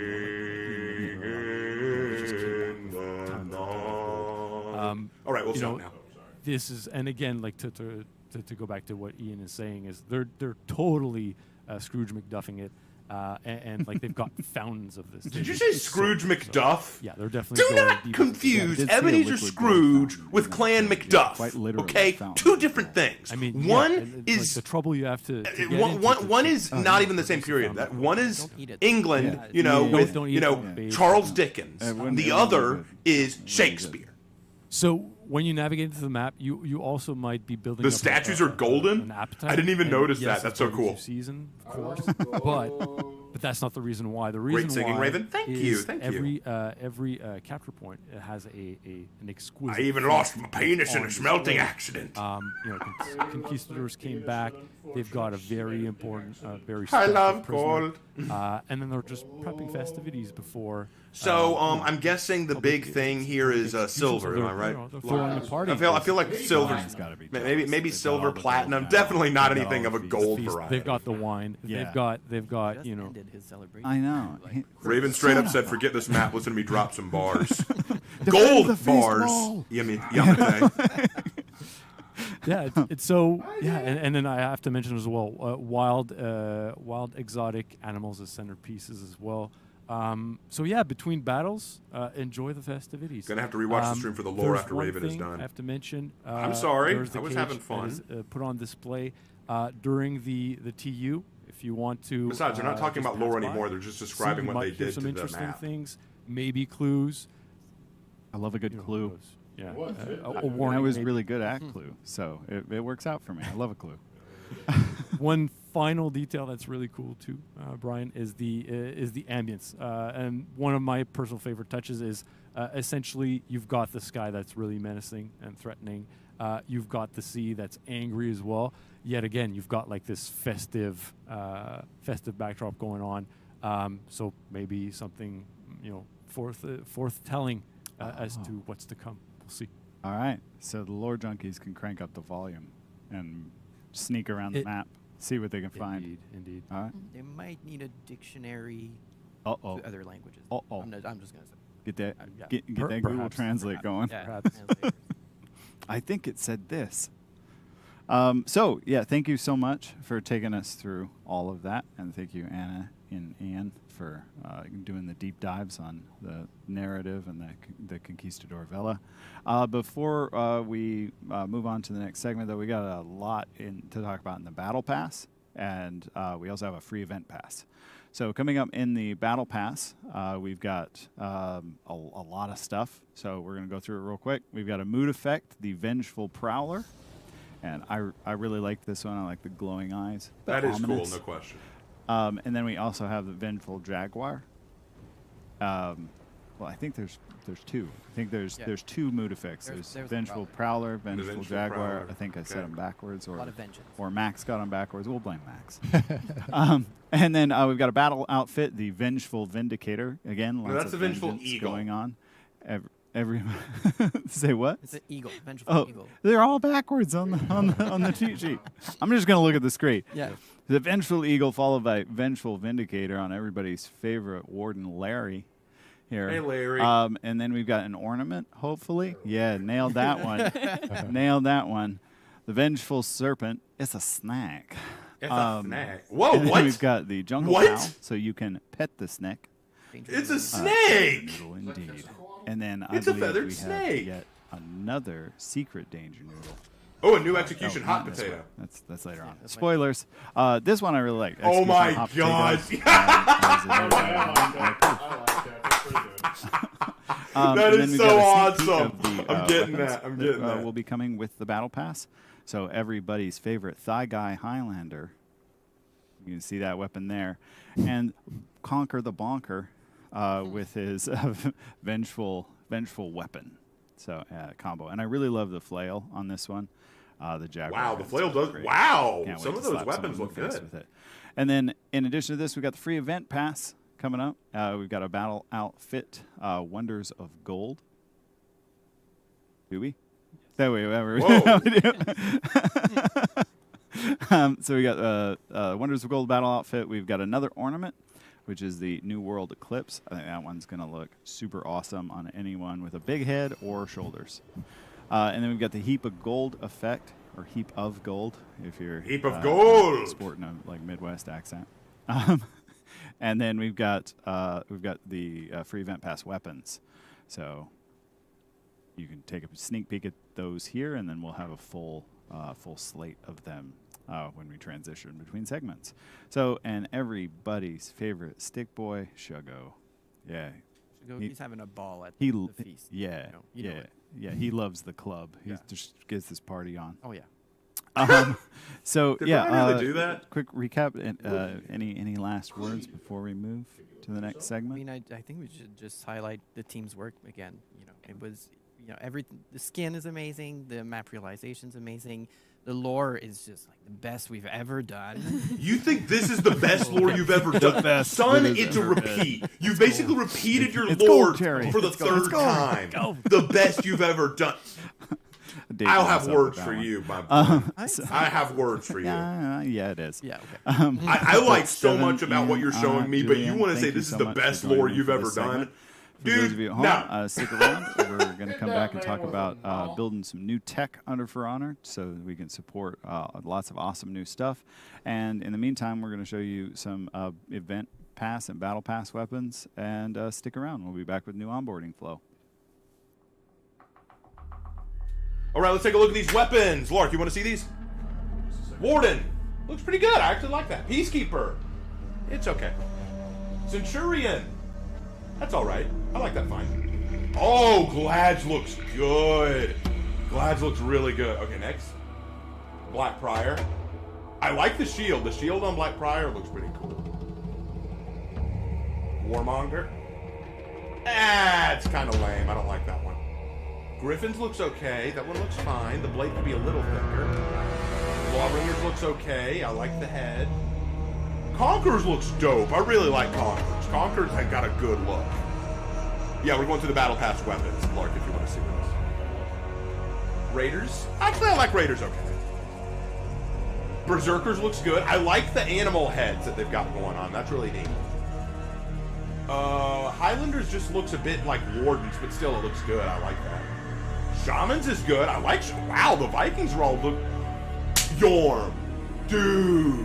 Yorm looks great. I love it. Oh my gosh, Valkyrie's even looks good. Look at Valkyrie. That is sick. I don't like the Warlord handle, but the rest looks... Wow, the Viking weapons look great. All these look great.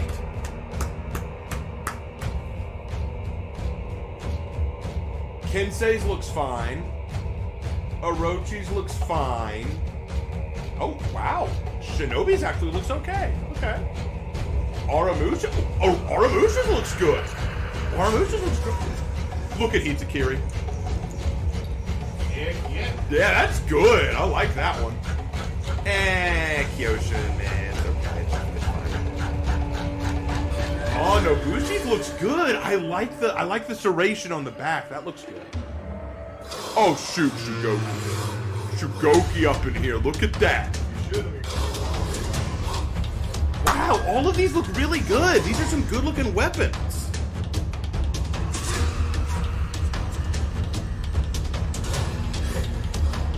Tian D's looks... Oh, wow, I like Tian D's. That's a unique shape right there. Shaolin's is okay. I've never liked the faces on the ends. Yusha's okay. Yusha's okay. Okay, Zhongzhu looks alright. Alright. It's not bad. I've seen worse. Zonhu, I like the way it's cut at the top there. I like the cut at the tip. That's good. That's pretty good. But yeah, okay. Okay, what about the Outlanders? What you got? What you got? Oh, look at Pirate Sword. That looks so good. That is such a good serration. Medjai! What? Look at Medjai's, bro. That is sick. Okay, and then Afira? Okay, even Afira has a pretty good one. Guys, these look really good. Oh my gosh. Okay, I can actually say this. The Battle Pass weapons all look pretty good. None of them really look all that, but these are actually very good. Congrats, guys. Wow. I'm very impressed. These actually look good.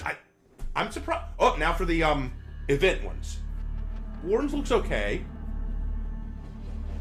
I don't like Peacekeepers. Peacekeepers doesn't look that good. Centurions is fine. Ew, I don't like Gladiators. I've never liked that trident shape. Blackbriar looks fine. The sword looks okay. Okay. Ew, what'd you do to Warmongers? Okay. Oh, what is with Griffins? That looks kind of gross. Oh, no. That's not Lawbringers. That's not Law... Is that really Lawbringers? Ew! Conqueror? Okay, they made it a parrot instead of an eagle. That's kind of funny, but no. Okay. Alright, I like the Battle Pass more. This is not as good. Next. Move on. Yuck! What is with Raiders? That's gross. Berserker looks okay. Oh!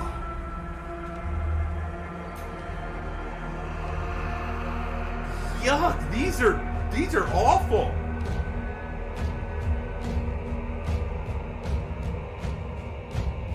Ew! The Valkyrie's the only one that looks decent.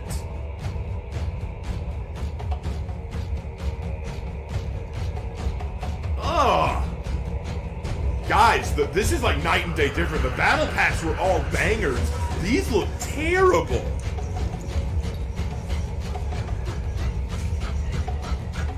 Kensei's is okay. Orochi's is fine. Shinobi's is not. I don't like that. Oh, Aramusha just looks lazy. Okay, Hitakiri's is okay, but I just like that. That's a good accent shape. Kyoshin's is fine. It's fine. It's not bad. It's fine. Ew, not Nobushi. Come on. Oh, and then we have, Goki. What is that? Looks like a giant dildo.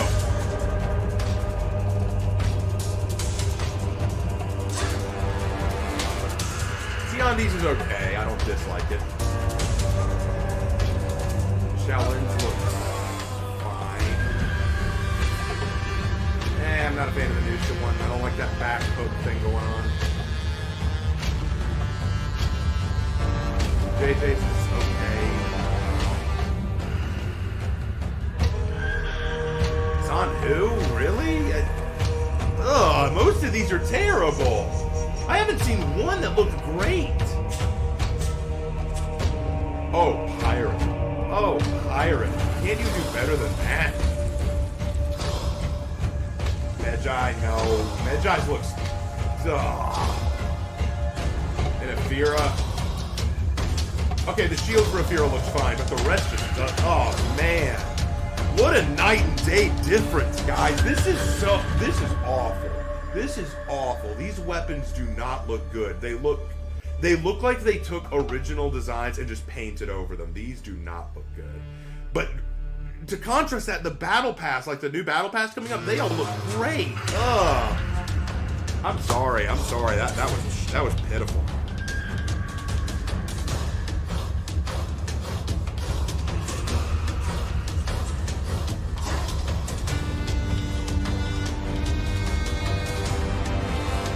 All right, let's see what we got. I'm gonna get some Gatorade. Welcome back, everybody. Joined with me on the couches today for the very first time on the Warriors Den is Miss MC. Hi. Anthony. Hello. And Catherine. So, since it's your first time on the show, why don't you guys take a quick sec, introduce yourself, talk about what you do. Did you MC, bother doing your hair before coming in today? I've been a production manager on For Honor for a year now, and I'm in charge of the UI and VFX teams. So this is part of the UI team. We also have Marie-Ève, who's not with us right now. Awesome. How about you, Anthony? Yeah, I'm the quality assurance specialist for the UI cell. So do a lot of testing, making sure that we provide a quality UI for all of you guys to enjoy. So you keep us on track. Exactly. All right. Keep this one on track. I am unmanageable. And Catherine, how about you? I believe you do a lot with UI, right? Yes, I am one of For Honor's UI artists. So Everyone says to be nice. Okay. create All right, a I'll lot be of nice. assets I won't on say anything else about the UI. hair. I design a lot of the screens, and I also help with in-engine implementation.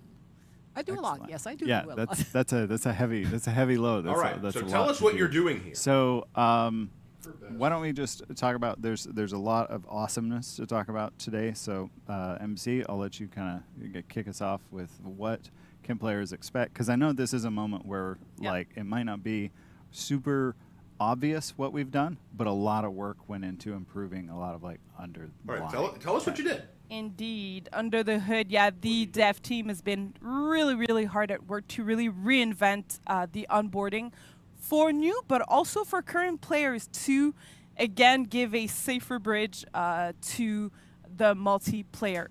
So we want to make the game more accessible, because we know For Honor, sometimes once you first get to it, it's a bit harder to understand, that damn dodge and roll trial. And so well, we especially like 7 years after launch, Yeah.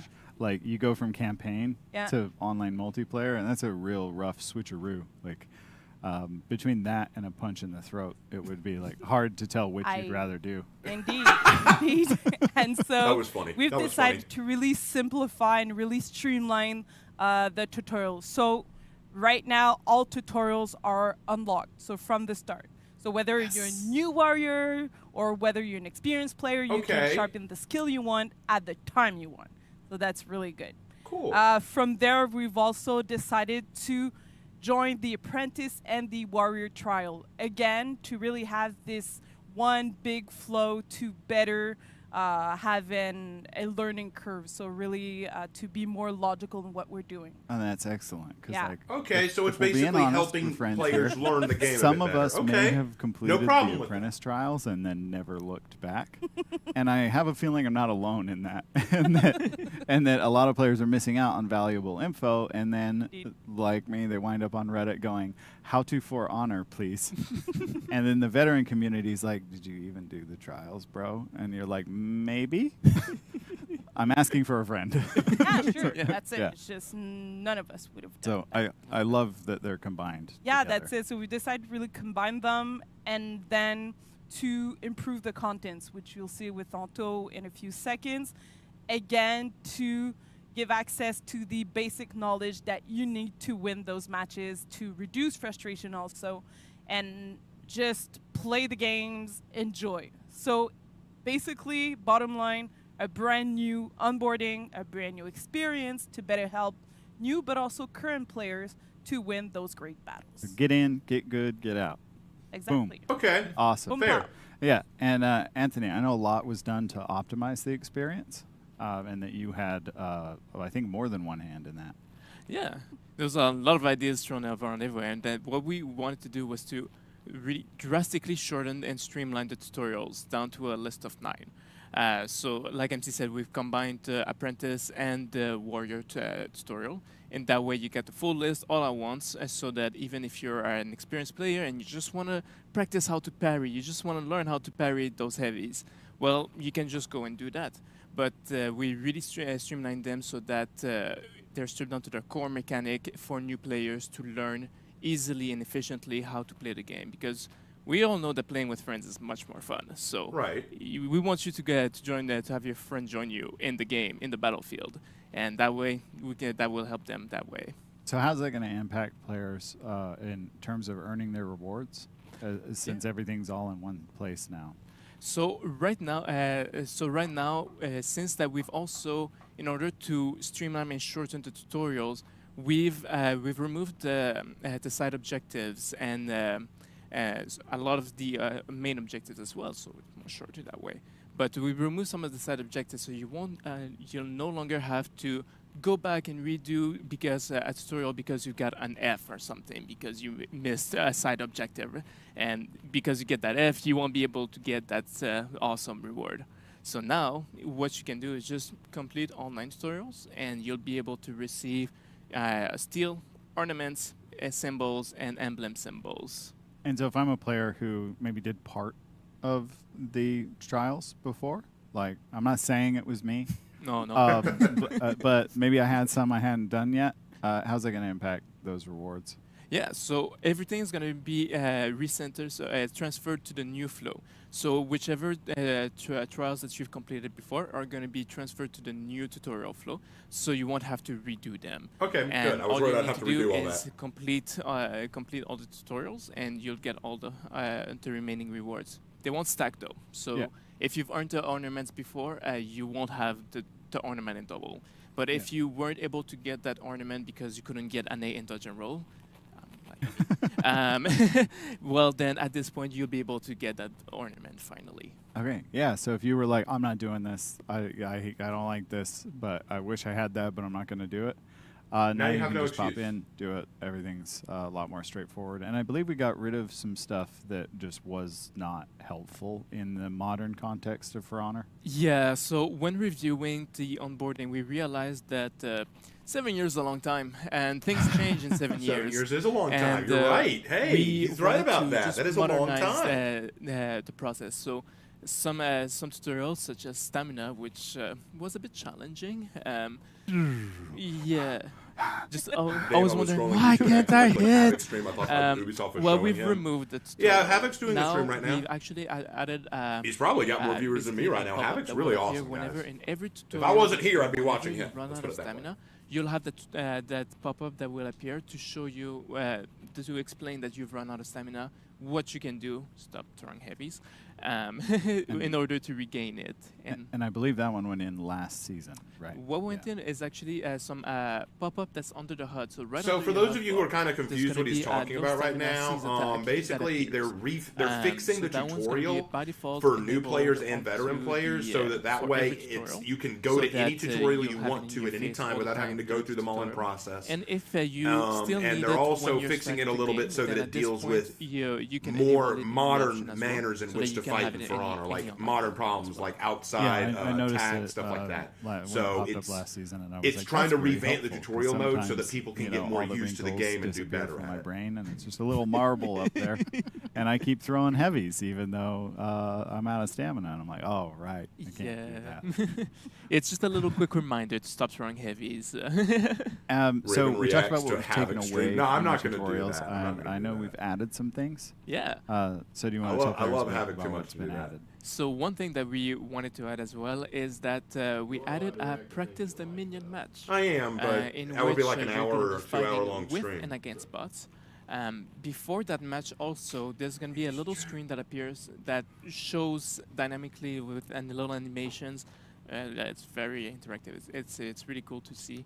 And that explains very quickly, very efficiently how to play the game. So what are the Oh, scoring so they mechanics, also now what are your explain feats, how to play what each is game breaking, mode and how to give win like the game. okay, that's So that's you won't kind have of neat. to try to figure it out. And I know some of you have guys are all like, the this is information useless to at me, one but go to a new when you player, start, I like practice. this. This would be very And, good to a new you'll player. also have access to it when you press the start. Because a new you know, player start may not button. understand.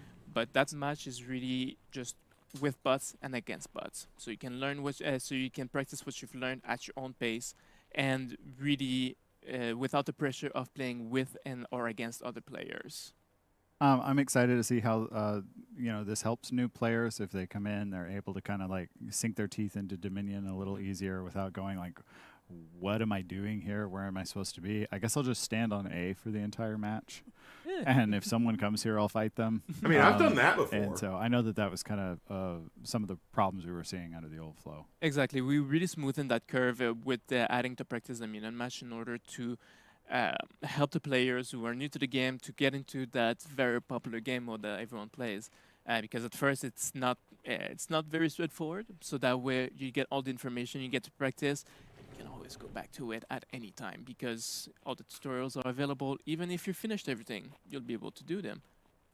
Nice. Looking forward to it. And Catherine, I believe you've been responsible for streamlining a lot of the information that's displayed to players. Yes, I think existing players might notice the UI and be like, I don't see a lot of changes.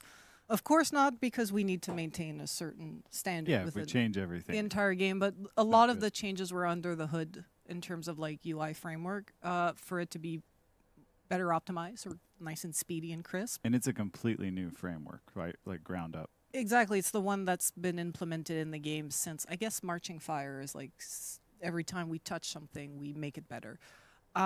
So you'll notice that in the HUD for the objectives, because we removed the sides objective, we've also removed a lot of distraction in the HUDs. You just have your new objective, your grocery list, like you've blocked 2-3 times, perfect, you're done.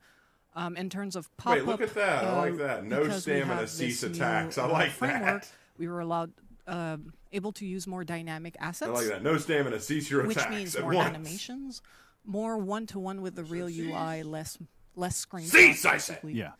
And also by rebuilding these animations, like even the controller in the pop-up, rebuilding this animation in this new framework means that I could apply dynamically colors using the game engine, which means that now a lot of these assets will be colorblind friendly. So if you activate a colorblind mode in the game, it will affect how you see the pop-up. And then we hope you'll be able to see the highlights and have proper contrast.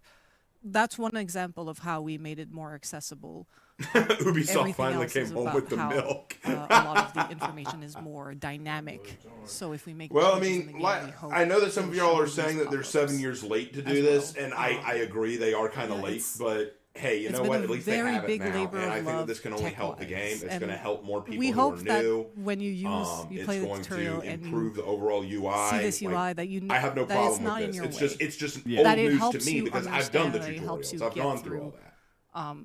The tutorials. Yeah, that's kind of at least that's like my. I'm just waiting for opinion new is that maps. If the not, best I'll UI leave. design is Well, when if you don't do notice. leave, see ya. It's I don't there. think they're adding a You're new not going map. Like, oh, why didn't I they don't think do they are. X? Why didn't they do Y? It's just Cool, there. You though. use it. I mean, and I'd you like a don't new really think map, about but it. if needs you're to be only there here when for you the need it, maps, and he needs to not be okay. there I when thought it you might be here for me. Yeah, my beautiful so I know voice, this is really but, exciting for the you know, team. to It each their opens up a own. lot of like future proofing and like options for the future of For Honor, and it's nice to take a moment, kind of shine a light on that because a lot of work goes into some of these things. But Let's they're be not fair, a lot has necessarily changed the last evident, 7 years. Oh, you're no from, like, doubt about that. Like the Lots of players' stuff has end, changed. and that's kind of by design. Like if we changed everything, you'd be like, "What are you doing?" Yeah. So like my muscle memory, my brain memory, all my Brian's right. One thing to synapses keep are in mind is wired for change this everything information to each be here season, in this and way. you'll And never if be you able to change keep that, up. then that's a problem. But it's nice to like at least surface and say, hey, you know, we rebuilt this thing so that it can be like leaner, cleaner, faster, meaner, like everything. Yeah, and even What I'm really excited about is for the testing grounds. I want to hear what they're doing there. List with the tutorials, like you'll notice like little additions with more images, more icons, more information, so that when you go back, you can quickly find the tutorial if you want to redo like the parry and things Yeah, like that. and I'm very excited about all the additions to like, oh no, the word just went out of my accessibility options because like my Raven, don't childhood best friend, overglorify red, yourself. blue, I'm here because I colorblind, couldn't can't be tell the bothered to difference find a link between to the like actual hot live pink stream. and Oh, like, well, neon then blue. you're just lazy. And so For Honor for him is just brown. I mean, I was making All a joke. You're games just lazy. brown. Okay. so that's really awesome to hear. And any last thoughts, MC, before? Yeah. Well, just a big, huge shout out to the dev team that has worked on it. It was a huge undertaking. As we've mentioned, you might not see everything that we put into it, but thanks to our prog team, our tech team, design team, Tommy especially, that helped us out to really Everyone, produce and like ship apparently onboarding Tommy for was us. the big It was part a of it. Tommy, huge mandate, Tommy and we're Pickles. really happy to present it to every players. And thanks to you for receiving us on the couch. Yeah, thanks for joining me. All right. And for those of you at Moving home, on stick to the around next because part. we're going to be right back with the Lord and Savior of For Honor, Mr. JC Franet. And we'll be right back. You guys don't go anywhere. On to patch notes. Yeah! Let's hear what they're changing. We're moving on to patch notes, guys. I'm kind of excited. This will be interesting. I want to see what they've changed and what they haven't changed. And keep in mind that while I love For Honor, I don't always understand every change they make to the patches and stuff, so I'll do my best to explain what I can. Base Raven L chatter. What's chatter? Raven, ignore the goobers. Your actual fans are here. I appreciate it.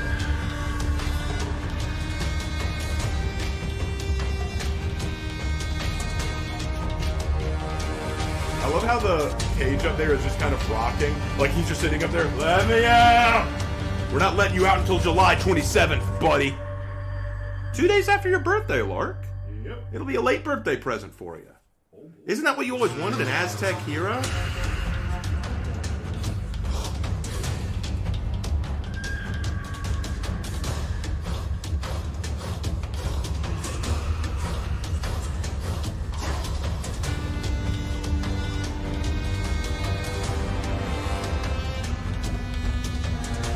Hey Raven, what do you think of the lore this season?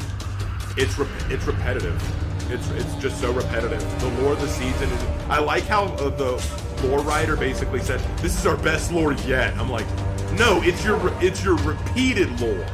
You did this with Nefrika. You did this with Aethera. You're doing this with the Aztecs. It's just repeated lore, and I will be doing a video on it.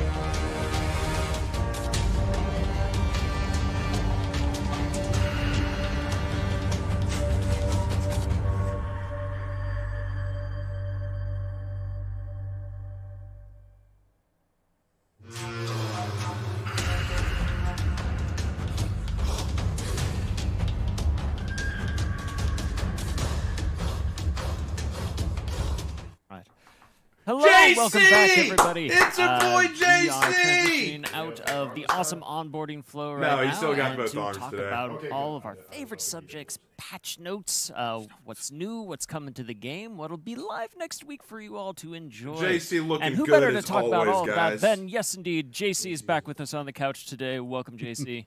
I watch your stream for you, Raven. Thank you, I don't know if I Shark can Chaos. welcome I you. appreciate You've been that. You can welcome me. I'm fine with that. All right, that's I don't great. mind. I don't mind. I feel welcome now. So That's good. That's very good. All right. So JC, a new season, new title update dropping next week. Obviously, we've got some changes we want to discuss. Maybe some that'll be surprising. Maybe some that we'll talk about a little later. But what do you? What should we start with? All right, well, let's get started then. All right, what we got? So, first up, Nusha! So, as some of you, I'm guessing most of you, I'm hoping at least, participated in the last testing grounds where we did Lawbringer and Nusha. So, the feedback we got for Nusha was very positive. It was working super well. The change that we did for her traps for Glass Waltz and Jade Ballet are pretty much becoming unreactable. Like, we've even had people say, "Oh yeah, it's reactable," and then no, it wasn't. So that's great. So because of this, because the feedback was great, and because it really helps Nusha, we've decided to push these live right now. Okay, right? So that's great. Awesome. So just to go through the changes themselves. So heavy attacks on Cancel the Glass Waltz at 500 MS up from 4. From zone attack, it goes to Jade Ballet at 700 instead of 6. And Glass Waltz and Jade Ballet are now 300, down from 4. So what this means overall is that it's going to land at the same time, right? So when you used to play with Nusha, you can do like a heavy soft feint to Glass Waltz, for example, and it would land the exact same time as the hit would have landed, right? So you need to block it at the right time, parry at the right time, do all that sort of stuff. This does not change. However, what does change is... okay, this is weird. What the heck was that? Tech issues. That always happens with live stuff, right? A little bit. Yeah. So what does change, however, is the fact that the soft feint, basically like the cancels to Glass Waltz and Jade Ballet, come out a little bit later, and the trap itself is a bit faster. So because of this, it's like a little bit later than normal feint timing. So it's even harder to tell if somebody feinted or is going to use it. And on top of that, it's so much faster. Like that 100 MS pushes it toward being fully unreactable, which means that it's going to be like it's a lot easier to land and it's a lot harder to react, right? You really have to make a read whenever she throws a heavy. So that's That great. is It works better. really I will well. give them that. That is a bit better. It's an interesting tool because it works way better at high level where people don't like miss time parries or whatever. Right, That's right. great. And so it's a super interesting tool. We love to be able to keep that unique. So basically, what he did was what he's basically saying is they made the trap attacks come out a little slower to make them harder to react to. Yeah, the animations for doing them are faster. Everything's so unique about this character. It's so that, unique. we really wanted to. And I'm super happy that we're actually able to keep it Me too. and me to too. have that function in there, right? Because otherwise, the other solutions were not as fun as this. I know. I was really hoping for this, so Yeah, I'm glad it worked. Super hyped about this. Nice. All right, okay. So next up, Warden! So Warden's been underperforming. Yeah, you're for a right, little he while. has. Unless you Yeah, count the I was dual gonna say, I'm like, tournament, did you watch the dual tournament? where 'Cause- you're like, well, you got Blitz and you got Ranquist that are like, Warden specialists, but they're so high level that at some point we can't expect everybody to play at their level. So we're doing some changes to Warden to make the hero a little bit more competitive. They've made his a little heavy bit better in group finishers now fights. much That's one faster. of the aspects where Warden has a bit of a harder time. So we're doing like 2 major changes. So first of all, we're changing his side heavy finishers. Yeah. They're 100 ms faster, right? So they're 800 instead of 9. That should really help getting them out, right? Because at 900, it's a bit slow. Yeah. It's a little bit easier for people around you to react to. You have to time them a little bit more differently. So at 8, it's a more standard speed, but it really helps. We've seen in the past that when we've sped up Orochi's side heavy finishers, for example, they tend to be much better. They hit a lot more, so that's great. And on top of this, we've also improved their trajectory. So for this, it's a little bit different. Normally when Warden swings, you're going to swing your big sword. The thing is that the way the weapon swings is really diagonal. So we normally, like, the way it worked is the trajectory that we had really matched the weapon super well. But because of this, it was super hard to hit people externally around, right? And even sometimes it looked like the weapon was going to hit them and it didn't. So what we did is we took that trajectory and we flattened it quite a bit. So it doesn't 100% match the weapon, but we can cheat that a little bit so that it hits people around you way Okay, better. so they've increased it, they've changed the trajectory so that it can do external hits. Warden can Okay. defend himself That's around better. the people I around like him that. and really hit them on the side. So that works quite well.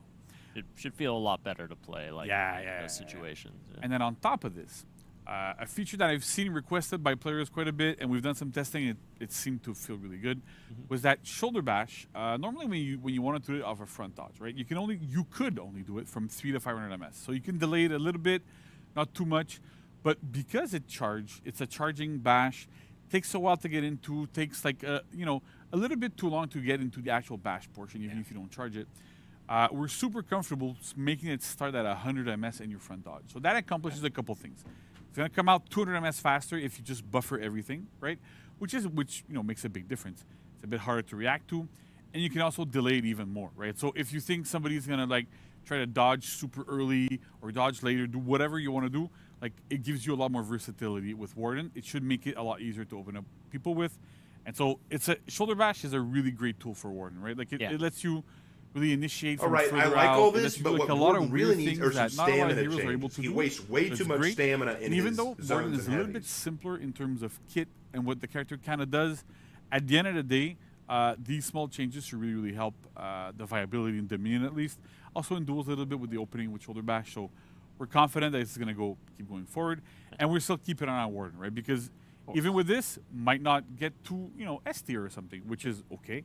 But if the hero is still really underperforming, we can still keep it going and do more changes, as we've been doing for quite a bit now. So it works pretty well, right? Yeah, we got a good case. Well, it's something. So next It's up not in our enough, I'd list say, but of it's something. underperforming heroes is Hitokiri. Hitakiri, what? Hito, It's a lot of text there. yeah, it's a lot of text, right? We're gonna have to look at this. I'll explain it. Okay, please help me. Yeah, right. But the idea is that Hitokiri has also been kind of underperforming. Sometimes Really? he's a bit of a noob stomper. Like it's very effective at lower levels. I didn't want to say anything because when you said that, I'm like, what do you mean underperforming? Oh no, Right? am I the noob So being stomped? That's the thing. Oh, Right? no. So we've tried to focus some changes to Hito that are shouldn't really affect much lower level, but should have higher impact, like a lot more impact at higher level, so that the hero is more playable.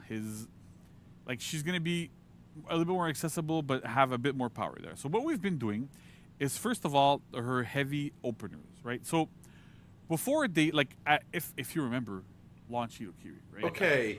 Launch Hito was like very strong because If I'm reading Launch this right, Hito had uninterruptible they are stats making their on those opener heavies but faster. very, very, very early. Adjusted the which led timing to be the faster. much loved heavy on red meme. But the heavy openers now do 2 points less So, damage. So we ended up removing the armor there, like the armor there. We decided to remove it from there because it was like a little bit too strong, and we wanted to really bring the power level down for the hero.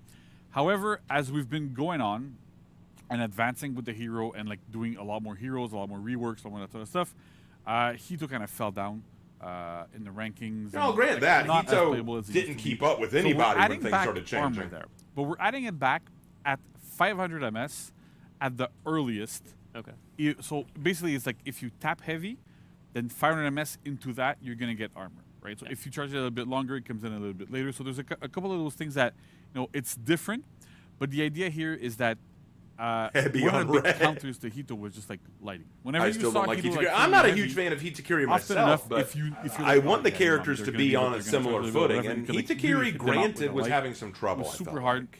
Made the hero like hard to really. And before open up anyone and- says otherwise, That's keep what in I was mind, how supposed to often do do you this see whole time. Hitakiri picked for Now I duels? know. Smash Light is going It's to work. very so, rare, yeah, if ever. But here's the thing, right? So by doing this, by making this small change, it really lets her like be able to open up in a bit more like open and free manner, right? That really helps. And on top of this, we've also reduced the minimum charge time for the uncharged version, right? The version when you tap. So it used to be that you would charge for 400 milliseconds, and then the strike itself, so when it actually started to swing, was 400. So we've reduced the charge portion by 100 ms.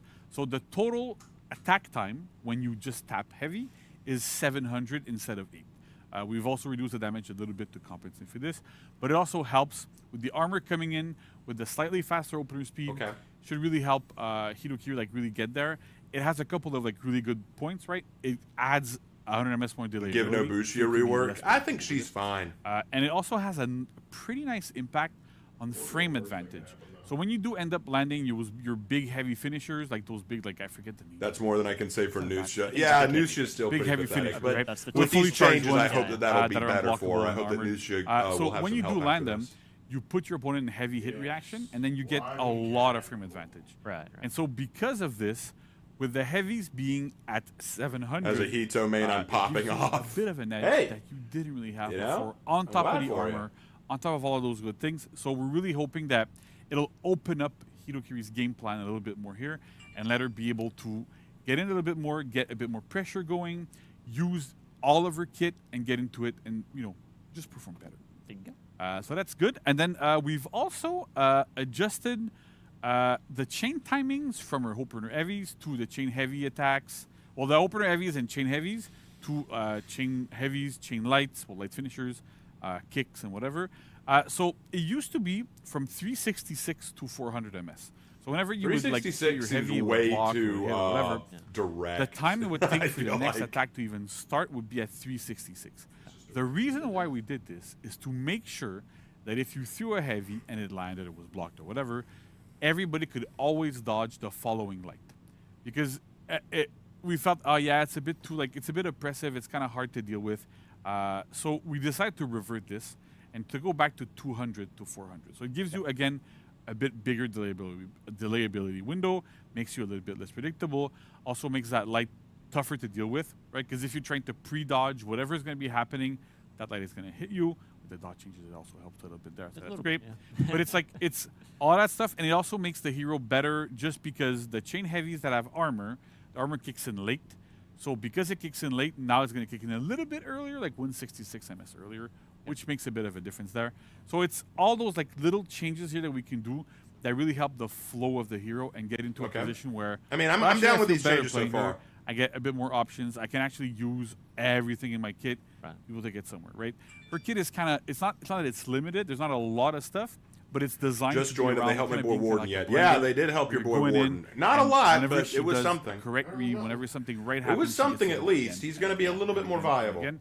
And that's the idea. But with those timings, that was a little So bit too challenging to likely. get to. So we kind of messed around with that a little bit to make it a bit more accessible. Now, last but not least, even though it's on the last item on the list, we adjusted our zone attack trajectory to better match weapon visuals. We love to rate this. I love to rate that. Yeah. But essentially, your zone attack was a bit underwhelming. Couldn't really hit a lot of people around. So we've really adjusted it so it hits a bit further, hits more around her, and should be a better tool to use when there's multiple people around you. Try to hit them all in the mini lane as well is pretty good. Oh, okay. One of the things I like to do with Hitokiri is just run Nuke Kubi and just go into them. You go into the minion. Like not Kubi. I forget the name of the feat now. Body cam. It doesn't matter. You go, you just one of the feats. Yeah, one of the feats One of there. the feats. You go, you mash heavy, you kill a bunch of minions, you get infinite stamina. It's pretty cool. That is pretty cool. Yeah. But that works well. All right, moving on. So that's it for Hitokiri there. Wow. So a lot of changes here. We hope everybody likes them. All right, Keep who's an eye on the next? hero again. What's next? Keep going and see where we go. Go on, We JC. keep an eye on all. of them. Aramusha. Yeah. Just so you know that, like, we don't Laser just focus. Blade ignore blockade Laser now costs focus 10 on everybody. stamina and entry was So next 5 up, and 0 Aramusha. So this stamina might exit was this 10. is a kind of a different change, right? Really? So it's a buff and a nerf at the same time, which might sound Really? a bit weird, but I'll explain the logic behind. Blew it, my right? mind there. So, How does this work? Aramusha has blade blockade, right? So blade blockade is when you tap down on the right stick, goes into this kind of motion, can block a bunch of attacks, gets a bunch of different follow-ups. The thing is, you can go into blade blockade during the recovery of all of your attacks for like pretty much the entire time of the recovery. So you can cancel into it really well. We did this to make sure that you're able to time properly all these things, right? So that works well. However, you had such a large penalty on stamina when you whiffed it, because it used to cost 5 stamina just to perform the move. Yeah. And if you didn't block anything, you would pay an extra 10. So it would go up to 15. It didn't really incentivize you to kind of use it. You were getting double penalized, because most of the time when you miss it, you get guard broken. Something else happens. Yeah. So you get kind of like double penalized here. So what we decided to do instead is put all the stamina costs for this up front. So it's on the activation itself, and now costs 10. So when you do manage to land it, I get it's it. still gonna cost you Okay, 10, that makes but it's sense. always going to cost you 10, whether you block somebody with it or I not. get it. Okay. And so I get it. I get should what they help did. also not really overuse it, right? So It might just basically, look the like, idea yeah, was just that blade 5 extra stamina, blockade but in the long costs term, 5 to it kinda enter, makes a difference. but It then has the a- exit blade especially with blockade our costs Aramusha 10. that So has, like, if a lot of, you like, really whiff the fast attack, attacks it and costs you blow 15 into stamina stamina crazy. just for So something with that this, didn't work. you Now wanna they're use making it so a it little costs bit more 10 to sparingly, use, but you're not but nothing as on the penalized exit. when So you it will miss only them. cost 10 So stamina, that's kinda like the regardless idea of if here. you block. It's a This small will change, make people but it want has to a- use the it move has a good more. effect on Okay. Aramusha where you end up That makes You sense. got to think a little bit more when you I understand now why he did that. That makes sense. I like it. Yeah. Very cool. And then finally, Yorm. This might seem like more of a bug fix, Yorm! but it's a big thing there. You can now perform Jormungandr's chain zone attack while you're out of lock. Oh, well, okay. I Again, kind of like, expected this that. was like something that we overlooked when we did the rework and stuff. And we Yeah, wanted to that make makes sure sense. We kind of fix it, but this has a big implication because Yorm can now go into the minion lane and not have to lock in to nothing or even a potential hero to be able to really, really clear the minion lane. You can now go and do like heavy zone all the time, and you're doing good in the lane rather than having to do it from like in a locked position, and it feels awkward. You don't really turn. It's kind of weird. So with this, like, it works way better. It's a lot more interesting. And it's a small change, but it Basically, feels way better. what it means is if Jormungandr was not locked if you, on, she try couldn't to do perform a onboarding chain flow, you zone out of a understand light why the or out of a heavy. So Exactly. with this, they're basically Like making that that she can, onboarding making it flow. easier for her to help clear the minion lane. That's what it means. Really, It makes sense. I'm fine with But that. that's it for patch notes. Okay, but that's awesome. Thank you so much for sharing, JC. But somebody seems like they were missing a bit. You mentioned at the beginning, Nusha was in a testing ground with a certain Labro. Was there too, but I didn't see him there. Yeah, Labro. I wonder why. I wonder why, indeed. But we don't have to wonder for long because we have another segment coming up right after this where we're going to talk about the next testing ground. Testing and, grounds! We'll share a bit more. So don't go anywhere. We'll be back really soon. All right, we're going into the testing grounds, folks. I do believe Lawbringer is going to be in the testing grounds. I wonder if anyone else will be.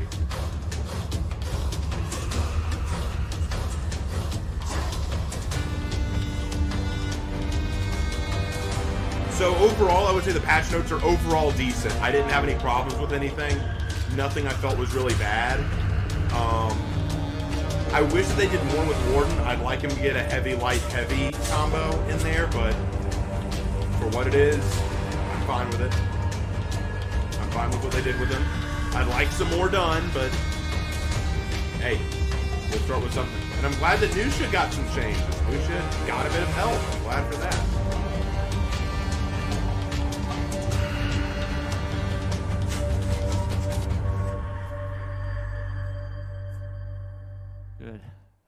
welcome back. Hey! Once again, I know it's just time flies when Time you're having flies. fun. Yeah, exactly. Right. Yeah. I'm having so much fun right now. I'm having a blast. Thank I you. love doing these things. It's so much fun. These are great. It's always a Okay. pleasure. Yeah, we had to just take a little bit to get something set up in the Yeah. back here, but yeah. So we are going to be talking a bit more about the testing grounds. So GC's got more to share with that. Bash So timing and for Lawbringer visibility, Part 2. It's going to launch. All right, so Lawbringer's the only on hero in testing grounds this time, but they're 29th changing bash to timing. July correct? 6th. So yeah, be lots of fun stuff. So what can we expect in this testing So grounds?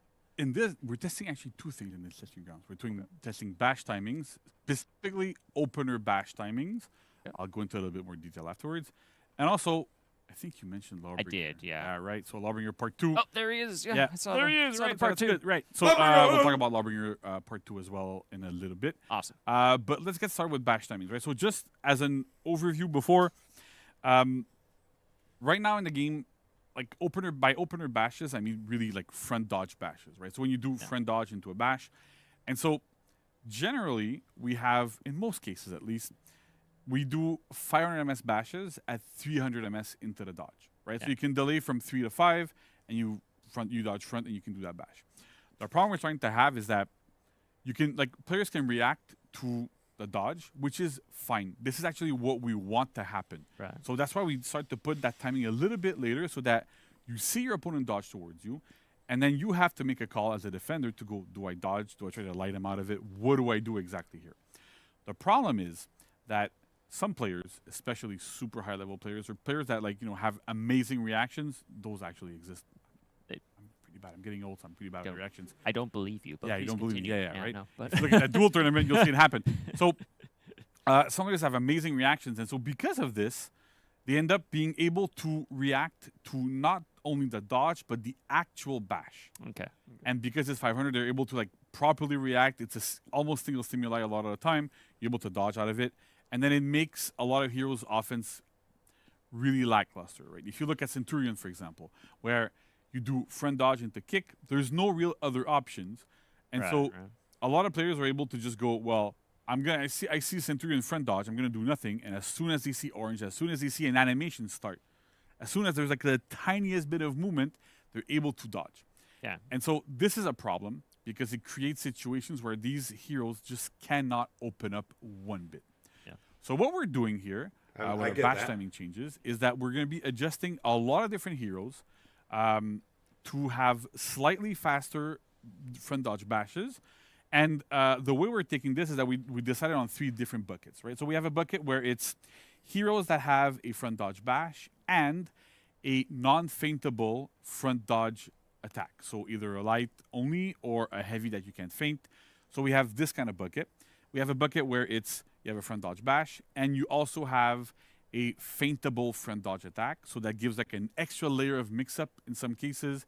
Already we kind of know that at some levels, because you can't really react to the animation because they're very similar, some heroes are able to, are okay at 500 because there's that heavy that you can feint or whatever. And then we have a third bucket, which is front dodge bash with nothing else, right? Yeah. So Centurion, as I mentioned before, Centurion has front dodge heavy, but it's kind of it's so different from a Legion kick that it's kind of easier to react to there. All right, well, what are you doing So is my question. we've taken these 3 buckets, and then we've assigned different speeds to different heroes in there, so we can test them out. So if you look Okay. at the list right now, All right. we have bashes with attacks that are not feintable. So we put the changes on these heroes. This does not mean that the list is complete. This does not mean that we would not apply it to other heroes when our tests or when we end up with the results from this testing grounds. It just means we've applied to these heroes for now. So in this case, we took, for example, here Griffon and Shigoki. Their front dodge bash is now 466 instead of 500. Right? So what we're doing also is that we're trying to go from 466 to 400 to figure out what timing is okay. I've had people tell me, I have some discussions with pro players at some point. Yeah. I go, 466 is probably okay for everything. Some of them say 433 is probably better. Some others say no, they need to be 400. So with this, we can actually fully test it out. We answer all the we cover all the variables, right? Now, so I'm Griffon speaking and as a Shigoki casual are player, Scent and Kyoshin are going to be but 433. I feel like all these and dodge JJ fours were and fine, Glad are going except to for be maybe 400. Griffin. So with these, Griffin's was we're too really slow, I able felt to like. tell. We'll be able to look at the results, look at what we have as feedback from players, from all sorts of different sources to go, what speed do these need to be actually viable, right? And at all levels. Typically, for these, when you're viable at super top level, is viable for everybody. Right. So that's great. And then we also have to make sure that it doesn't really cause problems, because at the 400 range, what we're a little bit more worried about is that it kind of creates frame advantage off of heavy finishers that push heavy reactions that might make it a little bit harder to get into. It might be great. It might not. We want to make sure that our players try it out and really see, right? So this is more of an experimental TG than just having, hey, we're testing out changes to this hero and, you know, go ahead and have fun. This is more like we really need the community's help to help us test these, because this is super useful, and there's way more players that are playing this game than we are on the team. So, yeah. And then at this point, I can't react to the 500 anyway. Not a lot of people on our team. I think maybe one is able to. So it's super tricky. So he's acknowledging this point. I was concerned about this. I feel like this is a risky move. I feel like this is a little bit concerning. Because so for bashes with a feintable attack, we took Zanhu, Shinobi, and Yorm. So Zanhu is at 466, Shinobi is at 433. All right, so here's my thought.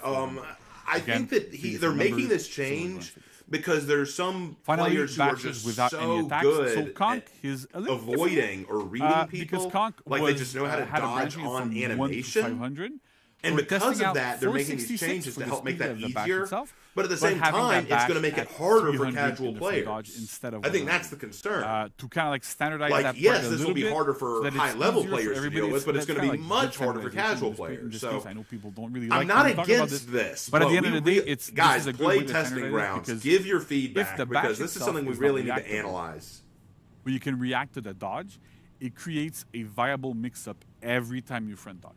Because your opponent goes, I don't know if they're going to bash. Because you don't know if you're going to bash. They don't know when you're going to bash. They don't know what's going to be happening. Side dodging with attacks is risky. Some characters are able to like front dodge, feint into parries. They're always like parries now, so it makes like it makes a big difference, right? So we want to make this type of offense better.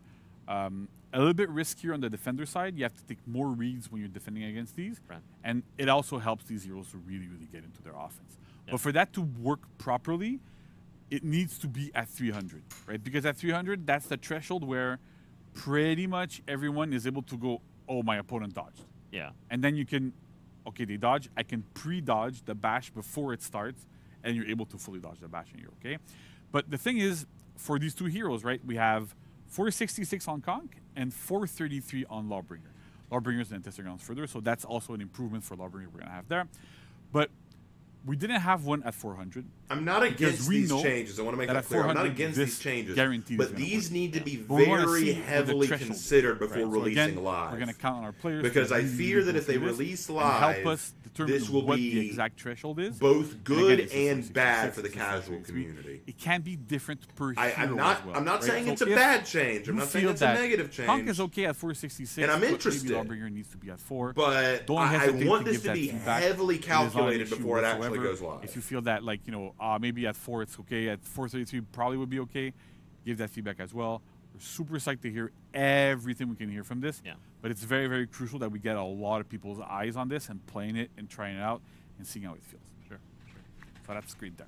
So yeah, there you go. That's a big change. That is a big change. I'm interested to see where it goes. Guys, give your feedback on this. There, if you saw that, you can go back and check out the VOD after this to get. When you play the testing grounds, give your feedback. Already taking notes, which is fine. But what I like too is that I've read quite often on Reddit people saying, they would never do this. We would never do this? Yeah. And who said that? We must find this Reddit. And then it happens. I don't know what's going on. Oh my gosh. We got you. Sometimes I wonder if I'm like just trolling Reddit and going on it and just going, All right, guys, it's time for the Lawbringer changes coming to testing ground. Y'all excited for Lawbringer changes? We'll need your feedback for sure. Yeah, for sure. So try them out and let us know. Yeah, and then we have Lawbringer round 2. So what we're going to be doing for Lawbringer, I'm gonna try to explain really quickly because it would take forever to go through everything from the first testing grounds and this one.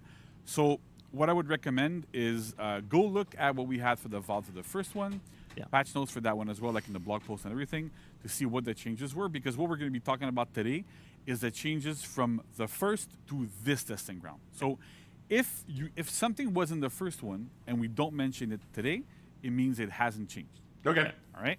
So that's like the first thing to start with. So now let's get going. So, Lawbringer, right? So the very first thing I gotta do, I gotta say it, because otherwise a certain Vanessa is gonna have my head. We changed the animation for the shove in chains, right? So we know this was, I think, the most vocal thing we had. It was. I remember reading back the chat from the VOD. Yeah, the shove was weird. So we know sometimes animations are not final. That shove was very weird. We felt we were like, okay, we're gonna fix it regardless. Yeah. But it was a huge part of the feedback. It was, yeah. Which again, it was placeholder. We mentioned we were going to keep working on, but that's it. So yeah. now what it looks like is this. So nice. So we don't have that kind of like jittery stuff. We still have like slightly different. Okay. A bit more angled again. It's still faintable like we had before. So it works well, but the animation. Okay. Wow. There. That should help quite a bit. What a change! I kind of like it actually. So, Lark, what do you think? The first thing that we're going to talk about is Impale. So they did it. Oh wait, you missed it. You'll have to watch it later. We had a change before where you could. Yeah. Sorry. Let's do it. So Impale, if you let go before, you couldn't wall splat. We had made that change so that, like, I didn't even get it there, but it doesn't matter. We changed. We had a couple of changes to Impale where that's it. You couldn't really wall splat if you let go early. You went into that little window once you hit the wall to get into that follow up and everything. So no, it looks different. Like everyone's saying, it looks the same. It does not. It looks it looks better now. At the end of the day, it didn't make that much of a difference. Compare it to how it looked before, and it had other impacts on other parts of the hero's kit. We're gonna be talking about. But one of the things that we've also changed that is a big difference here is Impale now is only guaranteed after a light parry. It is no longer guaranteed after a heavy parry. So if that's that. Whoa. I need to parry it because I'm really bad at this. It looks like. Yeah. See, so I can do Impale.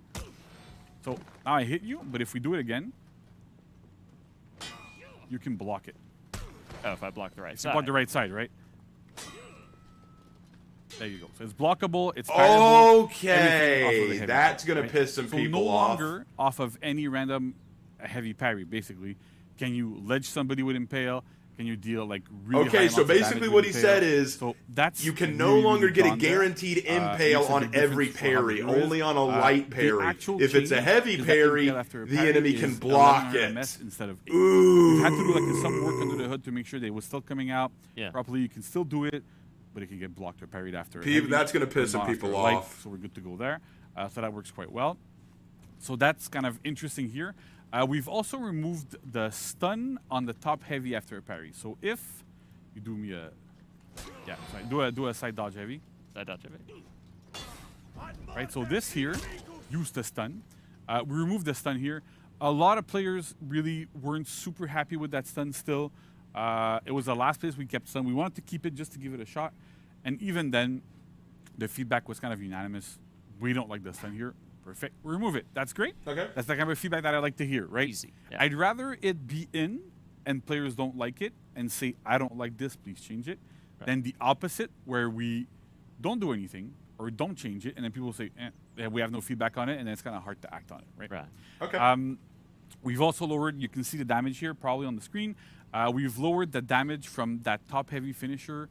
It used to do 32 damage. It now deals a much more respectable rate.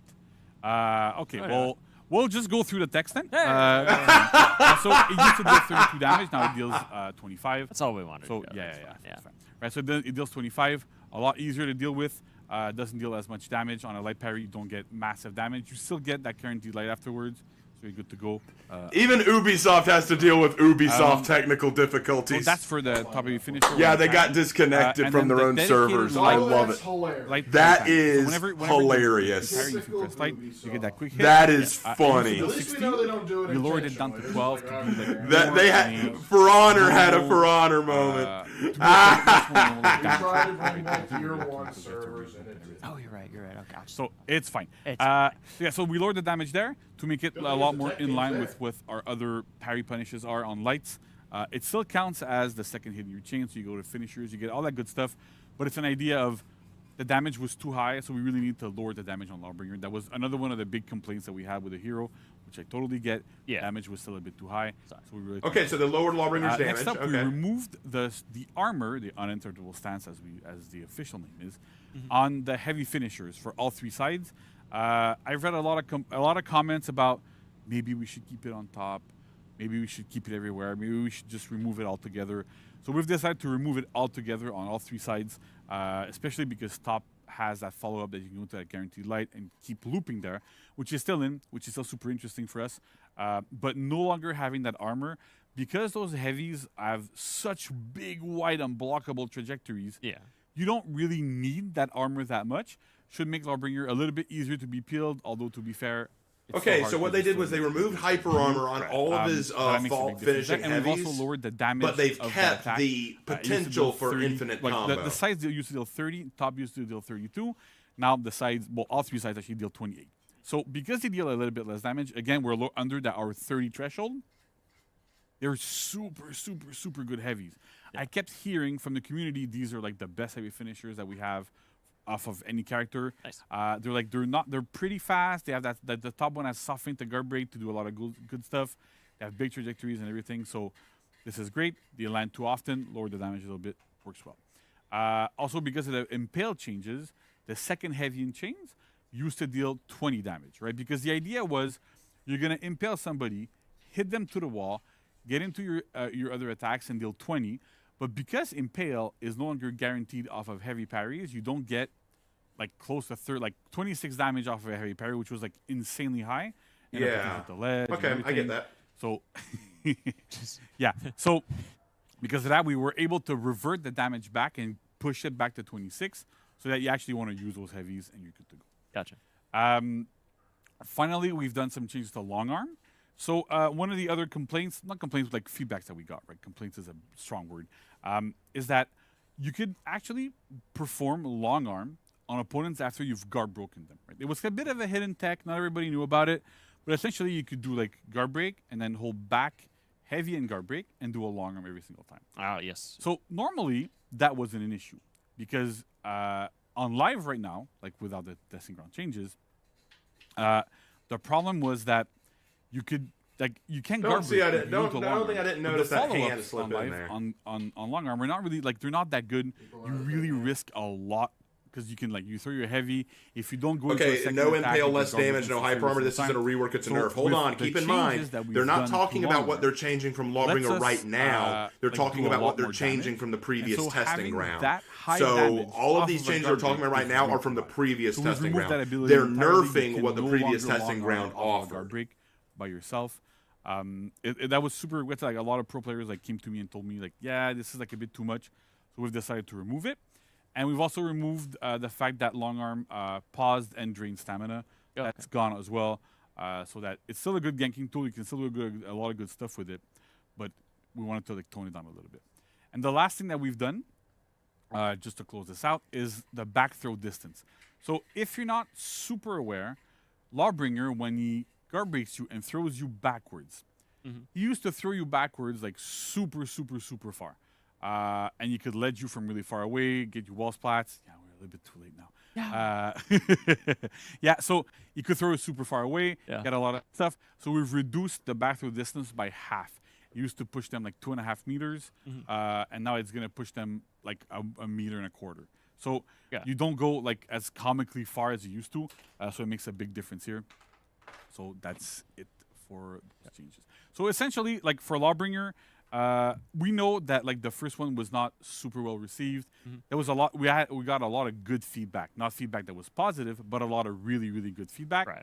And so we've taken it in stride to take a lot of that feedback and really go ahead and try to adjust a lot of it, so that we can make a hero that's a lot better balanced. Okay. Like damage has been lowered. Yeah, no, I'm fine. I don't like all these Impale changes is that only they've off of, made, like, but I 90 understand why they're still making them, off and I but, want them to like, go really forward. I having, like, want them to those keep changes to pushing make the this hero testing a little ground. bit less, not oppressive, but I'll a talk little more bit about less this during the aggressive wrap-up. against- It still felt like really bad to fight against a bunch of Lawbringers that could just impale you off of everything, get a lot of damage off all the time.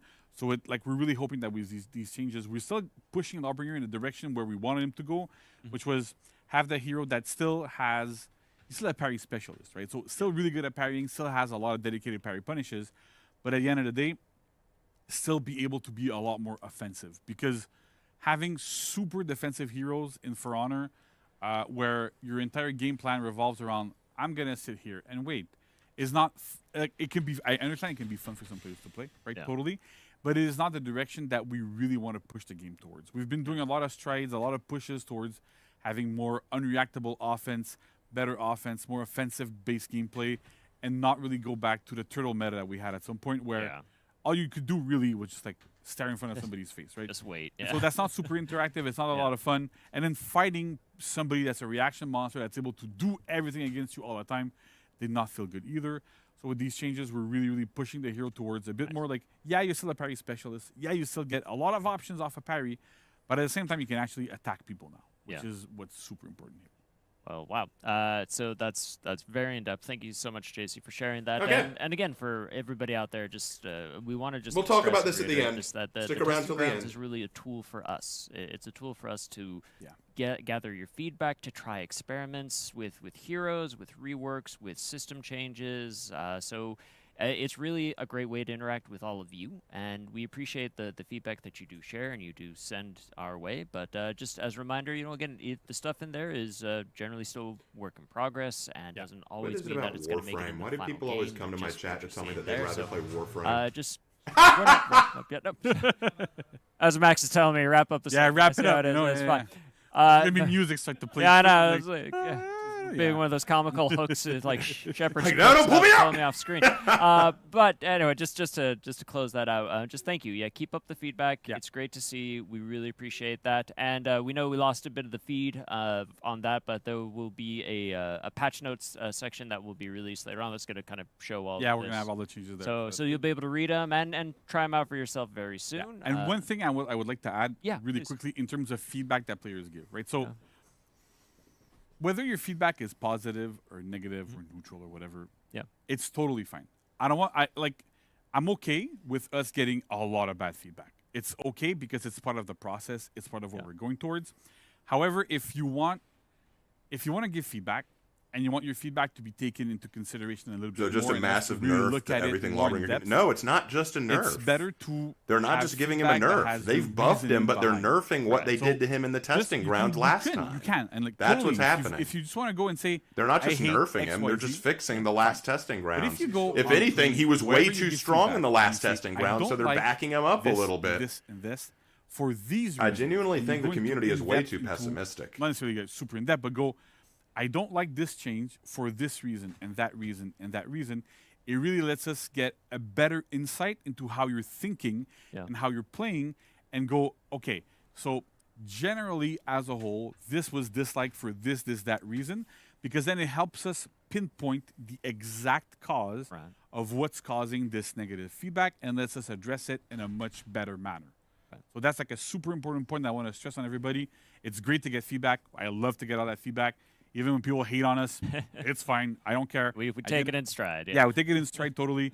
But the more constructive, the more in depth, and the more you explain your opinions, the better it is for us, because it really lets us go through everything and really parse it. Okay, I and really 100% agree with what fully JC's understand the saying. logic I behind 100% agree with it. That's like JC's super basically important. saying, give us again, all if you your don't feel like feedback, it, positive or fine. negative. Tell We us that you want like it both. or that you If love you're it. going to be It's big. negative, But at least yeah, be the more insight we constructive, have, and even because if the it's something more that you're like- detailed the other thing that's and important, even if you explanatory you really, are, really the love more it something, helps us moving if you give forward. us more We details can't as to make why you love fixes it, if we that's don't even know better. what's Right, so wrong. it's all that Your sort of stuff that explanations, it's your super helpful to us, feedback and is I know, what like, gives people us love that to information. take part in the dev process. So and please people don't can be just heard, hate on them and this say, is you're how horrible, are you don't know best. what you're doing, and you're just nerfing my That's like favorite the most character, important uninstall.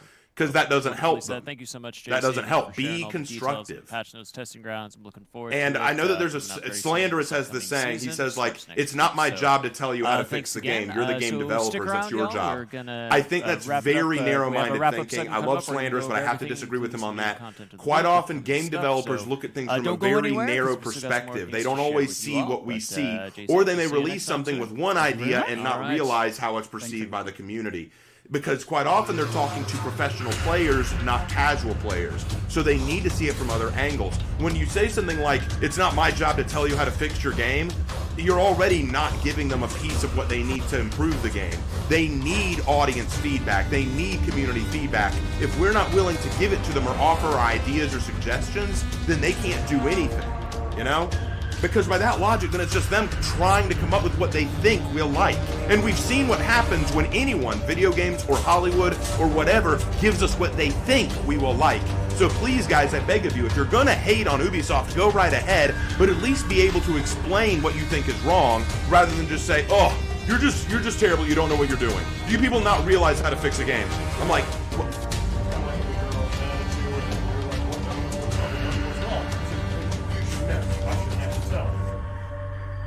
Well, they legitimately don't know.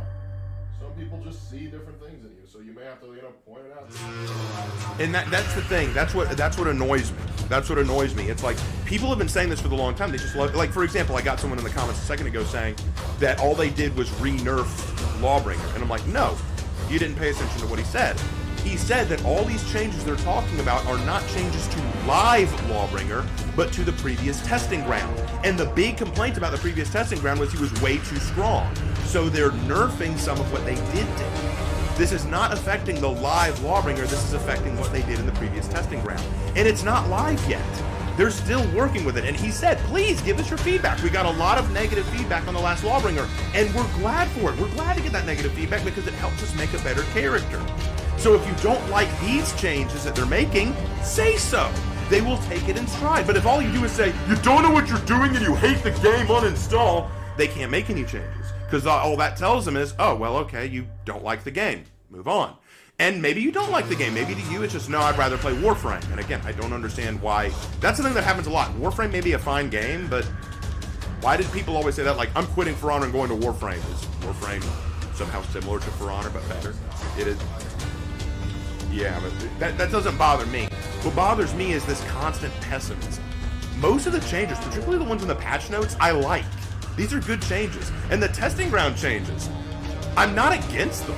I'm glad to see that Lawbringer is still getting Welcome work, back, everybody. So I we think hope everyone you needs are to chill a as little. excited for Year 7 Season 2 TU1 as we are. Yes. Reminder again, starts on the 15th. So just to give a quick recap of everything coming, Nolan, you wanna Absolutely do the honors? I would love to. Thank you so much, Brian. Yes, so as Brian just said, next week, the 15th, we launch the season. We're going to have new Battle Pass and Battle Bundle, which is looking amazing. The New World influence there is great. Very, I love very this glowy boy. The glowy boy. The glowy It's boy. amazing. So, on top of that, too, we have the Stolen Empire free event pass, which will be going from June 15th to July 6th. So there's that. We also have the upcoming Testing Grounds running from June 29th to July 6th as well. And a quick note on the Testing Grounds, because I saw in chat that people were, they were worried about stuff. Just again, Testing Grounds is for testing stuff. I know there were some people kind of missed the explanation of like the variable bash timings. And it's like all three of those are so we can test each one and see which one. Yeah, works Brian best. just repeating what I'm saying. So Good I just on you, wanted to Brian. Thank you. Yeah, no, that's a great point. But yeah, I mean, again, play it. It's a give test. us your feedback. It's so we can ABC, figure out which one is best, and then base future changes off that. Right. So again, exactly. So again, just give us your feedback. Let us know. Warframe is vastly superior to For so Honor. Their we Death also Stream are have, better too. A new onboarding. Then flow why are coming you up, here, bro? Which was a great segment for Just a question. The UI team to share with that. So that's great. Max is crushing it today. Max he's stoked for the Warmonger hero skin. So we have the Conquistador Vela, the hero skin, also launching next week. So beautiful. It was so good. Like it's great. I love the shots on there. I think. Wait, isn't Justin took Warframe the video game for about that space back there. ninjas? I love the compound curvature. Oh, on that the sucked. Kyrus. It's really nice as Yeah. well. I did not enjoy that. Yeah, you were throwing out a lot of like technical armor names, and I'm in the back like, oh, it's shiny. Yeah. It's such an obsession. Free does and, not like, mean once good. you get into like armor and like here you historical stuff, You're just like, I can't stop it. Like microdosing Wikipedia on everyone around me. Oh my gosh! Wow. There you go. Yeah. What are the ruffles called again? Does that? There's a term I can't. You put me on the spot. That's the one. We're gonna go with blouse sleeves. Blouse now. sleeves. I can play love two it. games and Alright, like one a- better. Yeah, you can. Very But you haven't shown any light for this game. Cool. We also have a throwback event, Wrath of the Jormungandr, run from July 13th to July 20th, and some upcoming Hero Fests. That doesn't as show you well. like a game, it shows you a We're troll. super stoked. Warlord Hero Fest on July 6th, Griffin on the 13th, and Valkyrie on July 20th. Sweep the leg. Sweep the leg. All the legs. Always. Must be swept. Yes. So there's that. Lots of content coming up. So. And speaking of content, one thing I'm glad we brought back, again, shout out Havoc for giving me the idea, is just shining a light on some of the awesome content that our community creates. So for all of you who don't work on the game and read all of the feedback from everywhere in the community you can possibly put your eyeballs on, that's what I do. You may not know that like the biggest part of the For Honor machine week after week after week is the content that you guys create. And so we've brought back Community Corner as a way to just like shine a light Oh, it on looks like some they're of doing the Community top, Corner like, again. Let's see submissions this. that we've received between each den. community in the corner, And so we building got a up few the clips for you again. Oh, So love these. Let's jump into these. All right, Community Corner. I want to see what we got. Maybe I'll make an appearance. I doubt it. All right, so here we've got the double dopamine execution. Because they already sometimes did- stuff just Oh, no, they lines put up this on in a way Instagram. I where remember you're this like, I clip. did not expect such perfection to happen. I don't know if you ever go on like the subreddit, like things perfectly fitting into other things. I've never visited that. This has the same level of like dopamine satisfaction to it. All right. So we've got everybody's favorite biter shaman here, and I can't say really struggle bussing for life. And here goes. Ooh. This execution in particular always creates fun stuff like this. I love that. Oh yeah, I love again the Will It Ledge category. Yes. Of, executions. We do check those. And then once again, La Verite is back with another great piece of Oh, artwork. wow. This time, Renown Illustrated. That look cool. So, yeah. I do love his Renown illustrations. Oh yeah. And this one, I had a good laugh at this one because I'm like, I've never seen this happen. And you guys will see what I mean in 3, 2, 1.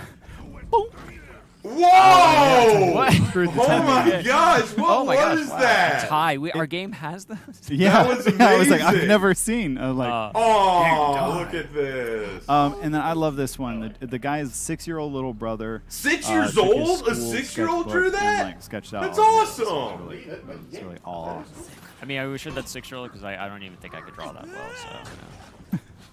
And then, typical Raider and Kyoshin. They had to stand for battle on the bridge. That is how they say hi. They greet each other every day. Yeah, it's kind of an Indiana Jones moment where he's like, "Look at my skills, I have practiced," and then the Raider's just like, "You in the drink." Yeah, it's like that's nice.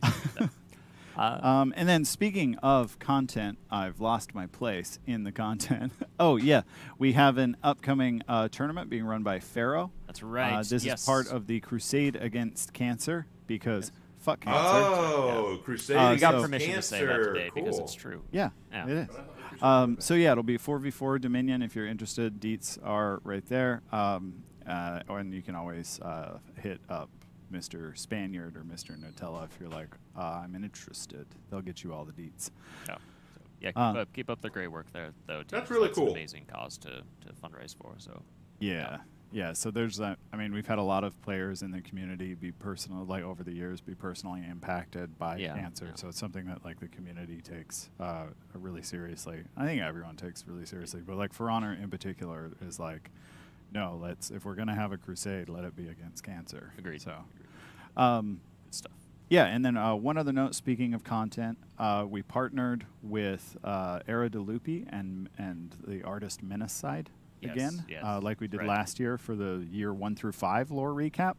Well, that's a series we want to keep going. So we have a year 6 lore recap that's live on the Ubisoft YouTube right now. Nice. And we just have like the first little bit of it that we want to share with you. So check this out. Daubeny in his full glory, his golden boy little underpants. Check it out.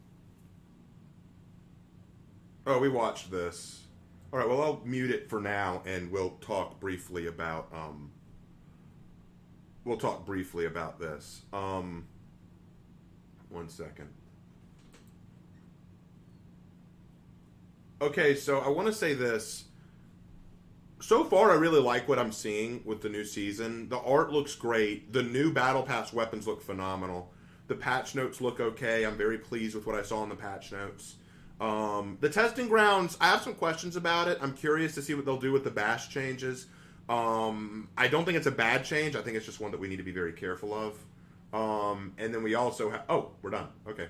Check out the whole video on the YouTube. It's about 10 minutes long. Really gets into all of the lore behind the relics and each of the heroes associated with them on both sides, both the ones from the new cultures as well as like the some of the hero figures that may have trespassed and done bad things. They do bad. Yeah, looking at you, Raider. Yeah. Bullthorn. Yeah, Bullthorn. Bullthorn. Suckthorn. Yeah. Anyway, but yeah, we got some content of the week. Yes, Nolan, do you want to take us through it? So again, new season next week. But today we're starting the Conqueror Hero Fest. So there's a new execution available right now. The paddle ball. We'll talk about 7K that. Don't you steel. worry. And if you were playing the Death by Metal event, you might have seen this from some of the bots. So good on you. It's more like tetherball, really. It's a little bit of but he uses the shield like a paddle, but yeah, that's true. I guess that's fine. It's Bit of cricket. It's a little bit more cricket. It's Okay, we'll go cricket. talk to Ian to rename. I know them. nothing about We're cricket. gonna rename those. I'm No, from it's fine. America. It's okay. It's okay. We forgive you. No, It's fine. that's all right. Wait, you're from the same place. Yeah, I know. Yeah, it's fine. It's fine. We're both from Idaho. Just random. Any Idaho people out there? Hey, hi. are you two people from Idaho? You know, congrats. You'll see it. So, it's so random that worked out. I don't know. Also on June 15th, though, next week, we alluded to it earlier, but just to show it off again, we have a new Mythic outfit, Oh, wow. New Worlds Eclipse for 15k steel, which is awesome. Oh, that's cool. Again, I love anything Eclipse oriented and all the Oh, golds. and this colors. one, it's got environmental lighting, so it'll light up the area around it. That's awesome. So a And I love nice this. light in the dark. Oh, that's neat. Yeah. Yeah, okay, I'm cool with Awesome that. clips there too. Be the candle. Be the candle. Be the Absolutely. candle. We also have a new execution too next week. It's called the Snake Whisperer. Oh my Sneak gosh. snack. Yes, that's right. We finally turned the snake against your enemies there. Now that's a danger noodle. That for is real. awesome. Oh my Brought it full gosh, that circle was from the get giant, that for a you know, Orochi. Get it to fit that snake theme. That's snake, really cool. You know, now we just That attack was people, so you can throw cool. snakes, I like that. Snakes on all sorts of maps. It's going to be great. So And that comes out next I think week. we're gonna- Yes, I'm we getting do, that. yeah. We're even and we've decided to go back and retrofit some of the heroes who were missing a classic, very classic, rub salt in the wound emote. You know, You got to be able to have that salt, bro. we do. Yeah. I'll get It it. is not Excuse me, Salt snow. Salt It Bay, is yeah, we can- salt. I promise I know what I'm talking about. Yeah. So if you felt that some of the new heroes were missing sodium in their lives, this has been retrofit Oh, for I'm them. so ready for this. And then, of course, cute Conquistador Bosnian Vela skin, at please. 25k steel. It looks amazing. Next This week, is such a good skin. Like that is this such could a good be hero. yours, skin. or maybe you might win it today. Just The for drip one. is real. Every The part drip of is this real. armor makes me happy. Like the Greaves, the Gauntlets, the Cuirass, the Pauldrons, all of it. I'm just like, And I'm so again, excited. the puffy parts are The blouse the sleeves. blouse sleeves. I'm sorry, I'm getting. Well, Yeah, no, they kept that kind so of like in the believable. German tradition, like you'd have your making it Brunderhosen, goofy and would then have there's been like a believable, similar I just thing in never the liked shirt, any and that's of what's that stuck in my head. And so I'm sorry, I don't have. No, it's fine. It's fine. that is I like that you're like, I'm gonna throw out like another really complicated word. I there, swear to just God, I like, know it. where It's fine. It's good. No, but yeah. In addition to all of this stuff coming like between June 8th and June 15th, we've got an arcade quest and a warrior challenge. So first up, warrior challenge: be the faction with the most matches completed of any type. Nice. Cool. That's easy. Just go play. Yeah, Just just go play. And then we've got the illusionists of Kai King. Obviously, King. Legend Fire owners can enjoy that. So, You can.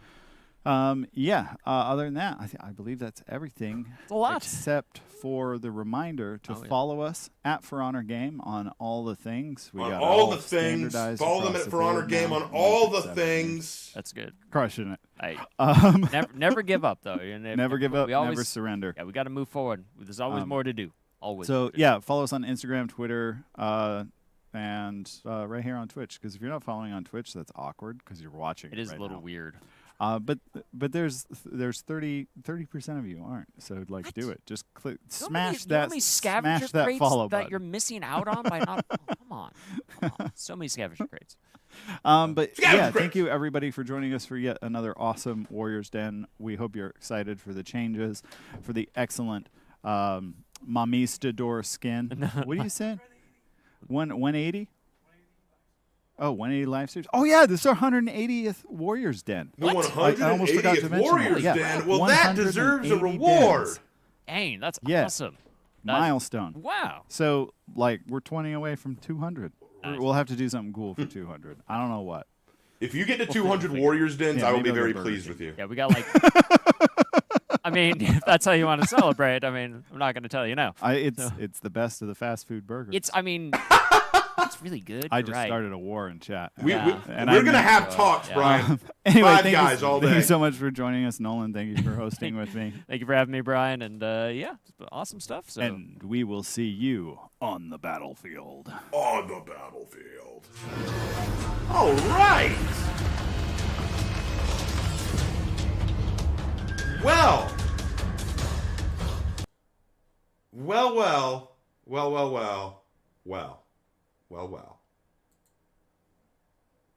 Well, guys, I'm not going to lie. Let me go ahead and tell y'all a few things, and then I'll let y'all... Whoa. I'll go ahead and tell y'all a few things, and then I'll let y'all go. I really enjoyed this Warriors Den live stream. I was so glad that you guys got to stick with me to do all this. This was very entertaining, and I enjoyed it. A couple things I want to say. First of all, I will be releasing a summarized version of the Warriors Den later today. So for all of you who came in late or missed a lot of it, I'll be releasing a summarized version. So be sure to wait for that. I'll try to get that done later this evening. So look forward to that. 2, I am very excited for the new Aztec hero. I think that's going to be fascinating. I think that it's going to be a really cool hero to add to the roster. I do not like the lore. The lore to me is weak and it's repetitive, and I'm not a big fan of that. That's something that I'm not a fan of, but I've talked enough about that. The patch notes look very good. I'm very pleased with what they're doing in the patch notes. I'm very pleased with what they're doing with like what they're trying to edit and change, like what they're trying to add. It's small, but the small stuff builds up, so I like that. The testing grounds, I'm iffy about what they're going to do with the bash changes. I think it's going to be overall good, but I want them to be very meticulous in how they approach it.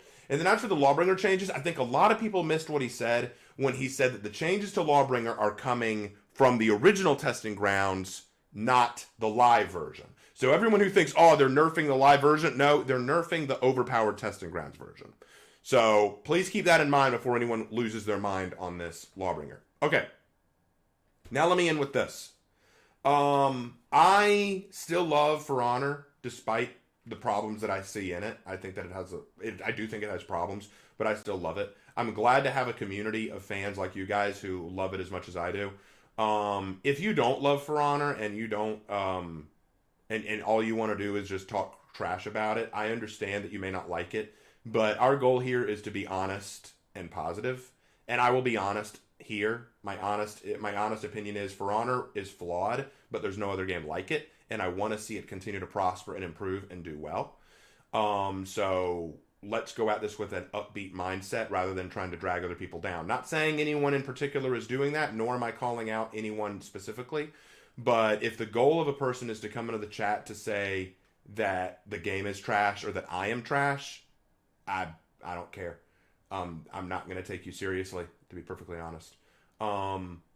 As for what's going to happen next, like I said, video later today about the summarized version. I'll be releasing a video either today or tomorrow about the executions, like the Hero Fest executions. I think I've got 6 to look over, so expect that later. And I'm also going to do a video talking about why I think the lore right now is very repetitive and how I'd like to see it change. Oh, we got $9.99 from Corbin Keltner. I am glad that Warden is getting something. Warden has always my favorite. Hey, man, thanks for the $9.99, and I agree. I am glad that Warden is getting something. He really needed the help, no question. Anyway, looks like we're getting to the end here. If we have any last-minute questions, I'll hear them now, and then after that I will log off. I had a great time. Can't wait for the Aztec here, the events, cosmetics, and for the most part, the patch notes. Warden, my main, my baby boy, is finally getting some help. Yes. Raven Knight is a god tier For Honor YouTuber. Thank you, Death. I appreciate that. I appreciate that. Well, what was funny about this stream, Divide Crusader, is that I had someone bash me and then someone else bash the game. Although, to be fair, I think the person who was bashing the game was just saying that they were disappointed in what the game was doing right now, so it wasn't really a bash so much as it is just vocal disappointment. The other person, like, straight up insulted me. As I was kind of like, really? Are you excited for the little snake? Yes! I'm very excited. What weapon do you think the new hero will use? I'm a Queetle. What class can the new hero be, Raven? It will be hybrid, I'm pretty sure. Pickle. I'm still upset that they hurt Shugoki. How do they hurt Shugoki? Did something happen to JC? Should Warden have a rework similar to Yorm? I'd like to see one. Raven, best For Honor content maker. Thank you. Raven, I missed the whole stream. Can you quickly summarize it for me? I will be releasing a video tonight that will summarize everything, okay? So look forward to that video. What is the meaning to life, the universe, and everything? Chocolate. We'll talk later. I laughed when they claimed the new lore is the best one, yet like they didn't just retread the past 4 seasons. I was thinking about you and that. Yeah, Slanderous, I reacted to that. I got mad when he said that. This is our best lore ever. Really, son? I'll be releasing a whole video about that. I'll be talking all about that. I'm going to talk about the lore and why this is not the best lore ever. I'm not going to say it's the worst. You had a much worse season, and I think everyone knows which seasons that is, but this is not your best. This is repetitive. The Warmonger skin looks good. Oh, yeah, the skin looks great. I'm hyped for the new hero, and I wonder what his feats will be about. I'm excited, too. All right, guys. Well, I think that's about all I'll take for now. Boy, this was quite the stream. I'm very excited to go forward. I got to get started on the new video right away so that I can summarize everything for you. All right, with that all out of the way, I want to thank you all so much for joining me today. This was a great stream. Thank you all for coming to it. And as always, I will see you in my next video. Take care.